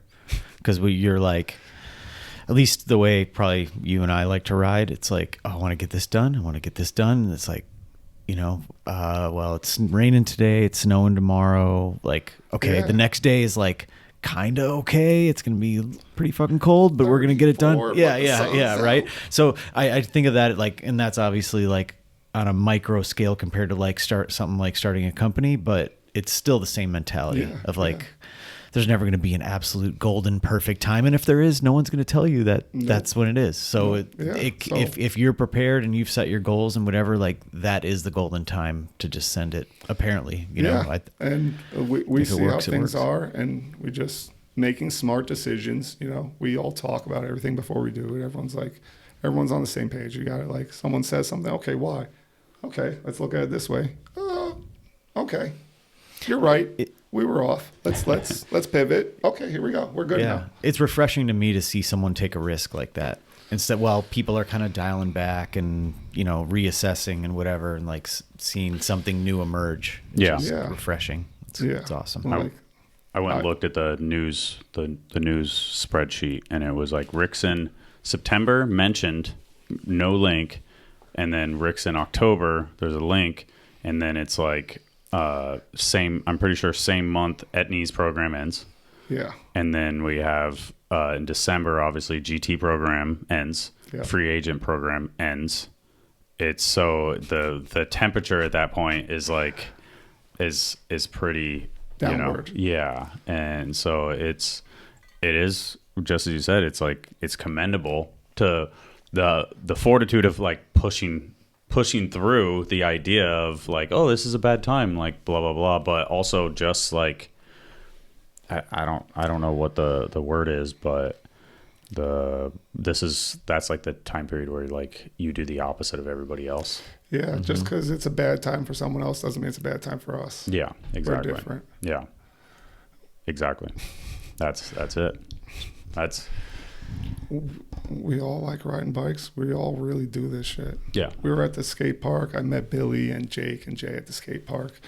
Some old school dudes were there cruising around, and they're like, "Oh, wait, you ride?" I'm like, "Yeah, we all ride." They're seeing Jake's dad, Jay, ride. Yeah. Getting clips at the jam. Yep. Like, we just love pedaling. Yeah. I don't care what bike it is. We love pedaling. Yeah. I'm a little kid. I love doing wheelies down the street. I figured out how to do wheelies without pedaling, sitting down. I'm like addicted. I just go bomb down big hills like this, like just feathering, going fast as can be, just feathering brake. I'm like this. It feels like I'm doing a nose wheelie because you can balance with your head, and I can't nose wheelie. Yeah. I can't nose wheelie at all, and I suck at manuals. But somehow, after 3 years of trying, I can do wheelies now. But it's fun. Too good, man. I don't know. Is there? Oh, go ahead. Oh, I was just gonna say Jake Ruckwitz is a rad dude because he's one of those riders that can kind of ride a little bit of everything, but like he can go to a contest and do well, and if he doesn't, he'll still do something that stands out, and sometimes that's better than placing well anyways. You know, like he's amazing. He's a real one. It's all, you know, obviously his dad's a rider, so he's got a great background and great like knowledge of everything. So that whole situation is so awesome too. I've known Jay since long time ago. We used to go ride Hackettstown together, skate park. He was always doing stuff, and then he had kids before, well, pretty much same time as me. Like Jake's the same age as my oldest daughter. Yeah, they're both like same age, but he was always so motivated to help them do everything. Yeah, like he's insane. Jay is the dad. Yeah, he drives Jake everywhere. He drives. He's got a daughter too, everywhere for like gymnastics and stuff. We're gonna do a 12-hour shift just to get him to the contest. Does it? Mm-hmm. Yeah, he's like an iron worker. And he said that he was like, it's my birthday, and my wife asked what I wanted, and I wanted to come to BMX Day, and she's like, "Are you bringing Jake?" And he's like, "If he wants to come, I guess." Like it was for Jay. And it was. I was like, dude, that's so funny. That's amazing. That's so. Yeah, we do a little different with Jake than the other guys. Like we don't have like explicit travel budgets for guys. Like, tell me what you want to do. If it makes sense, yeah, okay. If it doesn't make sense, I'm gonna tell you like I don't think this makes sense. Yeah, you know, or if you tell me why you need it or what's the okay, good, makes sense. Yeah, that's good. But like Jake, we told him, I'm like, I want you to be able to get him to all the contests he wants to go to. Yeah. He's so good and so motivated, and Jay's been killing himself to get him to the contest. I'm like, I want him to go to be whatever he wants to go to. Yeah. So just let's do that. Let's get him to anything he wants to go to. That's sick. So we're trying to get him to as many. There's very few people in BMX that could go to one of those triple challenges and like make it through the qualifying round. And not even saying like finals or anything like that, but make it through the qualifying round to the semis, or it's like top 16, and then go to Swampfest and survive. Let alone like create those multiple moments and become the MVP and be 16 and be 16 and still manage it. Yeah. And so it is impressive, and he's super well rounded, and as from what I can tell, he's pretty quiet overall, but he seems super nice. Great kid. Yeah, and dad's the best. I talked to his dad more than him. He's awesome. But yeah, I mean, it was great. We rode the other day. Billy met up, and Billy was talking to him, and Billy's so great.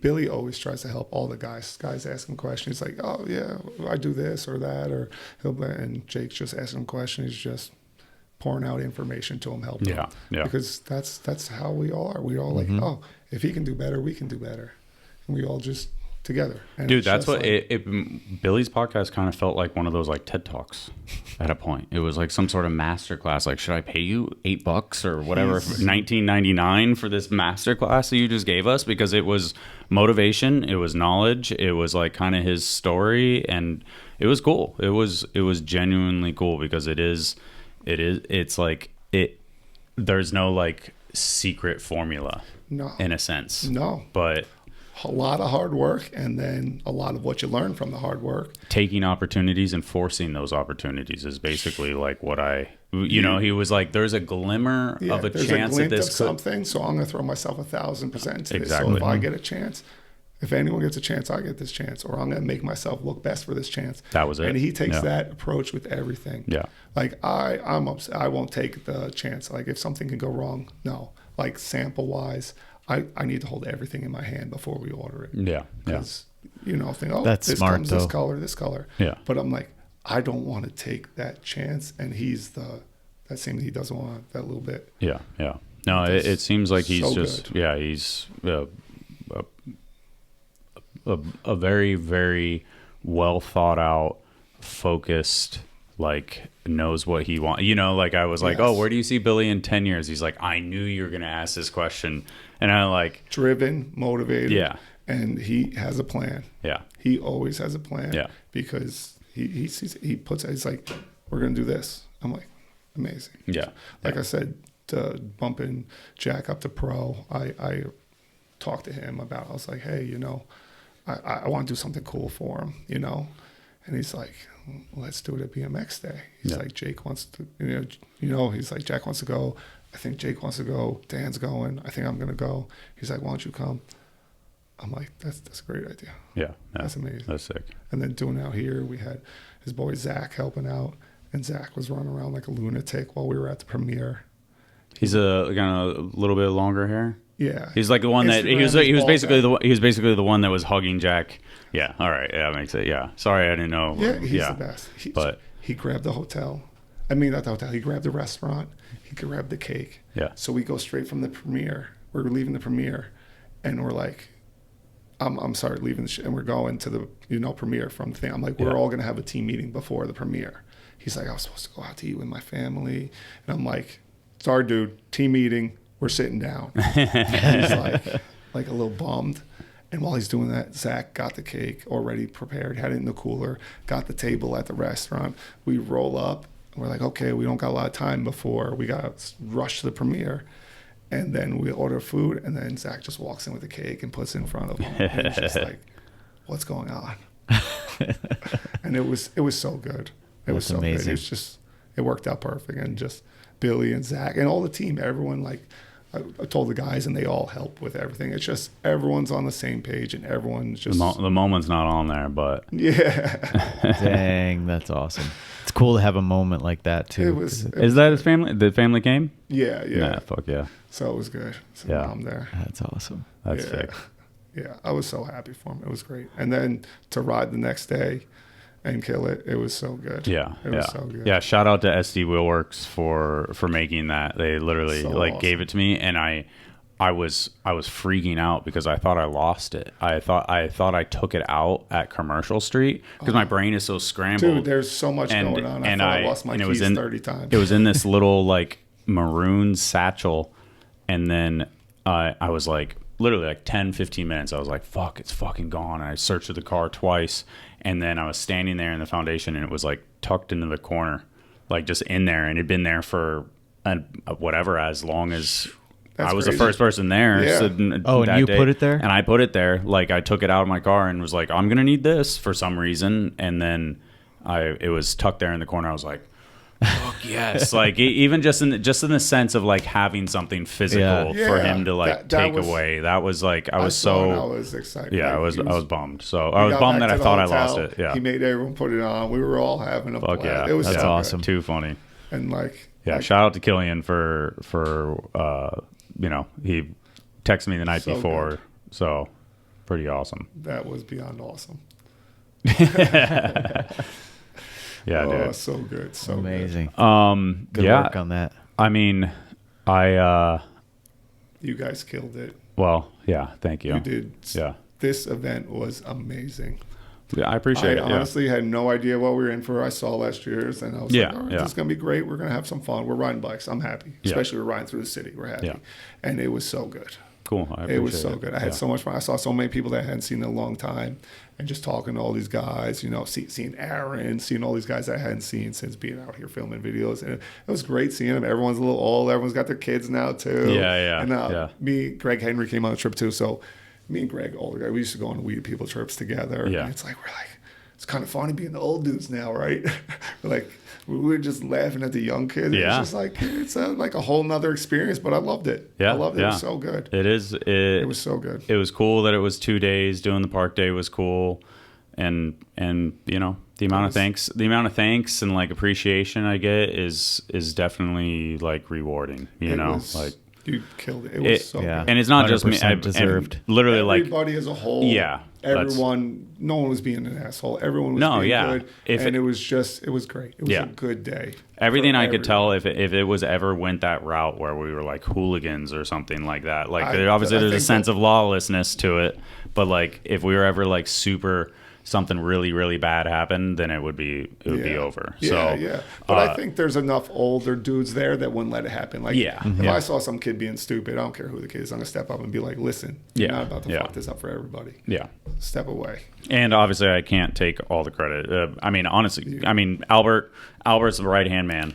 He kills it with the design of everything. He puts up with me being like, go leave your car. Like, literally, leave your car at the spot, block it, like, drive there every few hours until the spot is open. And then just park your car and take an Uber home. You know, like, because that was the top spot. It was like, a good way to he's like, nope, there's a car there. I'm like, all right, go back in the morning.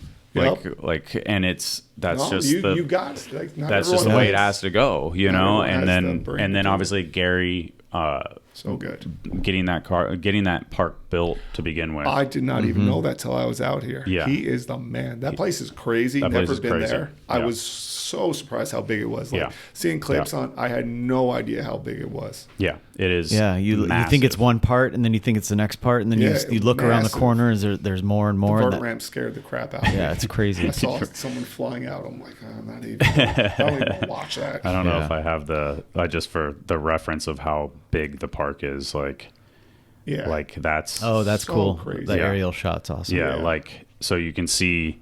Oh yeah, that's the box jump line right there. There's the bowl. This is like the smaller street area. This is like smaller mini ramps. That's the vert ramp, and then this is the new bike park. That's so good. And then that's what they just redid, right? That's what they just redid. It looks so crazy. So it is a massive park with something for everybody. And I guarantee if Gary, you know, the joke is that Andy McDonald was the other person that was up for the job. So if it was between Gary and Andy McDonald, from what I heard, and I guarantee Andy McDonald would have not built this. He would have not hired Jason Watts. He would have not made a 14-foot tall or 16-foot tall jersey barrier. Seeing the scene, riding it was awesome to see. Because I didn't know, you know, I'm like, this is going to be the park scene. I don't know what we're seeing here. And then I know we're going to have some... And it was great to see. Lots of young kids. Yeah. And it was so good to see. And I was like, this is good. Very cool. This is good for BMX. This is good for biking. Mm-hmm. You know? Mm-hmm. It was so last year at the Street Jam, you know, however many shirts we had made, I can't remember. But like we only had like the smalls and the mediums left last year. Yeah. And then this year, it was the reverse, because it was at the park that all the smalls and the mediums were gone the first day. And I only had, like, halfway through the day, I was like, I don't have a single large. Like, I only have XLs. It was very interesting. That's a very good problem. Yeah, it was cool because you're like, because at the park, it's skewed younger. At the Street Jam, it skews older. And that's good. Yeah, so that's good. It was interesting. And then, obviously, just giving more love to Gary. Outside of that, he helped build those fucking ramps. He had the trailer and the truck. He killed it. And he killed it. And he did the wall ride over that thing at the commercial spot. I was looking at it, I was like, the wall ride doesn't look so bad. I think if you put the ramp on a 45, have it line up then good. Then he just goes straight and does it. I'm like, well, that's a bad idea, but okay. But he did it. Okay. I don't know who. I don't know who. Somebody was like, $200. I would have never thought. I was...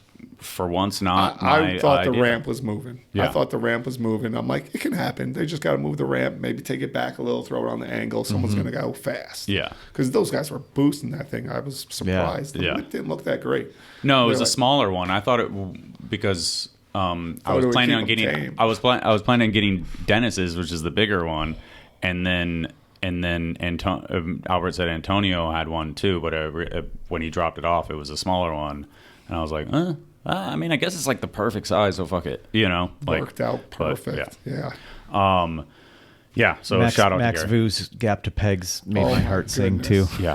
I got it on my Insta360 and I was like, I quick downloaded it and I had to give it to him because I knew it was going to be like, you're not going to have this clip for hours. I'm like, I got it. I got to give it to you. Yeah. I'm like, that was so crazy. Sick. Max. Like that was where Gary did the wall ride. Wasn't there like only this much margin of error? The first time, I guess he like kind of cased the underside. Like his tire mark was like, like it was like the top I've done case. that one before. Yeah. So yeah, shout out to Gary. Like even like Mike Yup let me borrow his truck. I mean, Garrett was in that fucking trench cutting out reeds and stuff like that. Him and Bob showed up to help me like test install the rail because I was like paranoid to just like be in that foundation spot by myself. And then so you know, there's so many people that help out, and obviously all the brands and all that stuff. So, it was so good, dude. Yeah, I appreciate it. I had a blast. I was like I said, I didn't know what to expect. I'm like, we're gonna have fun. We're gonna be pedaling, and it was so great. Cool. It was so good to hear. Good to hear. I alys, I'm like, somebody was like talking about the jam last year, and I was like, we may have peaked last year, just so you know. Like, I'm not saying this. I'm not saying this is gonna be better, but I think last year was better, but it's still good. So I highly enjoyed it. Anytime I'm pedaling through the city, I'm loving it, and there was just so many riders out. It was so good. Cool. I was just hyped. The amount of people that were just supporting and showing up, like even the people that weren't riding, they were still pedaling around, just loving it. Like the scene dudes from around here, all the old dudes, even if they were riding at the spots, they showed up to support everybody. And I was like, this is awesome. Dave Volker hanging out all fucking day. Like, awesome. He sent me a text at like 11 o'clock at night. And he was like, today was so awesome. I was like, nice. I was on the freeway and I was like, dude, thank you so much for that text. That means so much. You know, like that right there is awesome. Yeah. So the little stuff, you know, good. Yeah. It was so awesome. I appreciate it. Brian didn't come. I was a parent. Just playing. It happens. Dennis didn't. Hey, you know what? Dennis didn't come. Paris didn't come. She had to go get married. So my excuse was I didn't think of it when my wife was making her work schedule. Oh shit! And like when she's on call, like she needs to be on call. Yeah, I was like, every day. I'm like 7:20. I need to remember that next year. It's 2 360s. Not that hard. Yeah. I was like, I kept messing up, and I was like, we're going in June. They're like, no, July. Hold on. Yeah. There was like, I did make it to the the premiere and the park on Saturday. I missed the Fiend premiere. I had to go home. It was sick. I love both videos. So have you seen the video yet? No. Oh my god. Yeah. I told Garrett personally that it was the best section I've seen since Van Holman's Criminal Mischief section, and it was better. It is the best video part I've ever seen in my entire life, and it's not even close. I felt like the first 10 minutes I was just laughing because he added like 3 things. 10 minutes? I was just laughing for the longest time before it got like I couldn't laugh anymore because then I probably started crying because it got too good. It was ridiculous. It was ridiculous. I don't know what they're doing in this video. I only heard 2 tricks and I don't even want to know anymore. I just want to. I couldn't remember them because I was like, he's doing everything switch opposite. You know, like he does thing every way. And I'm watching it. I'm like, that was insane that he just. I'm like, next clip. I'm like. Can't process it. Couldn't process it. I need to watch it like 30 times. Yeah. I was just like, that was messed up. That was more messed up. And I was like, how did that one work? And I was just like, I was laughing. It was comical. I was like, this video part's going to hold for 20 years. I can't wait. I can't wait. And speaking of holding for 20 years, that's pretty much what that last clip was in Garrett's part. Don't say I won't spoil it, but... However you can get the video, go watch the video, buy the video whenever it comes out. Yes, it's worth it. Yeah. Kruk stuff in Grant's video crazy. Really nuts. Insane. Yeah, his lateral. Grant killed it. Yeah. Grant's put a lot of things together. Yeah. I like some of his stuff. Some of his, he smashed it out of the park with that one. Yeah. Dan's section was so good. The whole video was great. Yeah. But like, I feel like Jordan's is always good, his first one starting off the night was so good. Yeah. Yeah. So good. Dan's like, I got extra clips, but we didn't use them. I was like, I was like, dude, you don't want to add any. That was, you did. Don't. Yeah, that's why. Don't touch. Yeah. He masterpiece. He skilled it. Fuck yeah. Yeah, and like Felix, you know, Jordan's part was insane. Jordan's another processing one. I saw a lead by example. I just had to leave to come home. Like the sitter had to leave, so because it was Jordan's delayed. were my favorite sections, and then I can't wait. Yeah, I mean, just the energy at any video premiere is awesome, but that one in particular, like everyone going nuts for every trick almost. For a long time. Yeah, it was like a sustained level of stoke I haven't seen in a while. It was awesome. You guys are making me FOMO, dude. Yeah, I'm telling you it was the best video I've ever. Garrett's section alone was better than anything. All right. I want to see it. We'll see it. We'll see it soon. So ridiculous. I'm about to go. You're going to have someone watch it with you and translate. Like I had Jad next to me. He's like, switch, oppo. I'm like, I was getting 90% of it, but he was like helping me with the rest. And I was just like, oh my God. Mid-schoolness showing. Yeah. He's so good with all that. He knows everything. Yeah. Quite helpful. Thank you. No, thank you. What are we at? No idea. 3 hours, 10 minutes. Ooh. Not too bad. Great. That's good. You guys got to come pedal the city sometime. Yeah. Next time you're in Jersey. Yeah, I haven't been bikes. I haven't been in New York in a long time. Yeah. So I got so many bikes. If you guys ever have to come for anything, honestly, I got extra e-bikes. I got extra BMX bikes. I got extra mountain bikes. We got road bikes. We got everything. I just keep collecting them. I get, you want to go for a ride? I got 3 bikes. Come on. One of them's going to fit you. Hit you up. We have fun. Ripping through the city. Yeah. Dude, it's I feel like I haven't seen you in a decade or so, but you look exactly the same. Honestly, you don't really seem like you've like. Yeah, maybe that's the secret formula, but you're definitely fucking less hair up here, but yeah, there wasn't much to begin with. Let's be real. But dude, thank you for sitting down. Thank you, Brian. Great time. No, I appreciate you. My pleasure. Great. Yeah. It was so good. Loved being out here. Hell yeah. Gotta get back soon. Yeah, come back soon, and then I'll get out there too. So and huge congrats on everything you built. Thank you very much. And to Sean too. He's savage. And we didn't talk about Billy, but Billy's a co-owner. Billy's co-owner. Yes. Yeah. Some dude on the fucking comments was getting at me about that. Like, yes. Mike Brennan and Billy own Rixin. You were an idiot. And I'm like, what about Sean Kern? And they're like, who is that? And I'm like, all right, fuck off. Yeah. So. Too much, but This I don't know what's next. Maybe Garrett podcast. I think that is the next podcast. Say one last thing. You guys gotta come ride the banks. Come ride the banks. That's actually reason enough to. Banks next weekend. Is it next weekend? I think so. I could do that. I think it's Could I stay with you? We'll figure something out. Yeah, you wanna come? That's kind of a bad idea. Nork up. That's the only reason why. Nork up. Yeah. I didn't even realize. Did you get your sales email yet? Probably not. No, I didn't check a lot of emails this week. Send me that 2-word response. Fuck yes. I'm so bad. Everything's like yes, no. Yeah. I don't know. Yeah. That's good though. All right, we'll end it there. Thank you, everybody. Dude, guys, I appreciate you. Yeah, dude. Thank you so much. So Anals. Being here. Grim. Oh boy. Hell yeah. Dude, Grim still comes to the warehouse. I've only met him one time. Oh, he's a character. I when I was living in Maryland for a couple of years, he would roll down quite a bit. He's ridiculous. He came in the other day.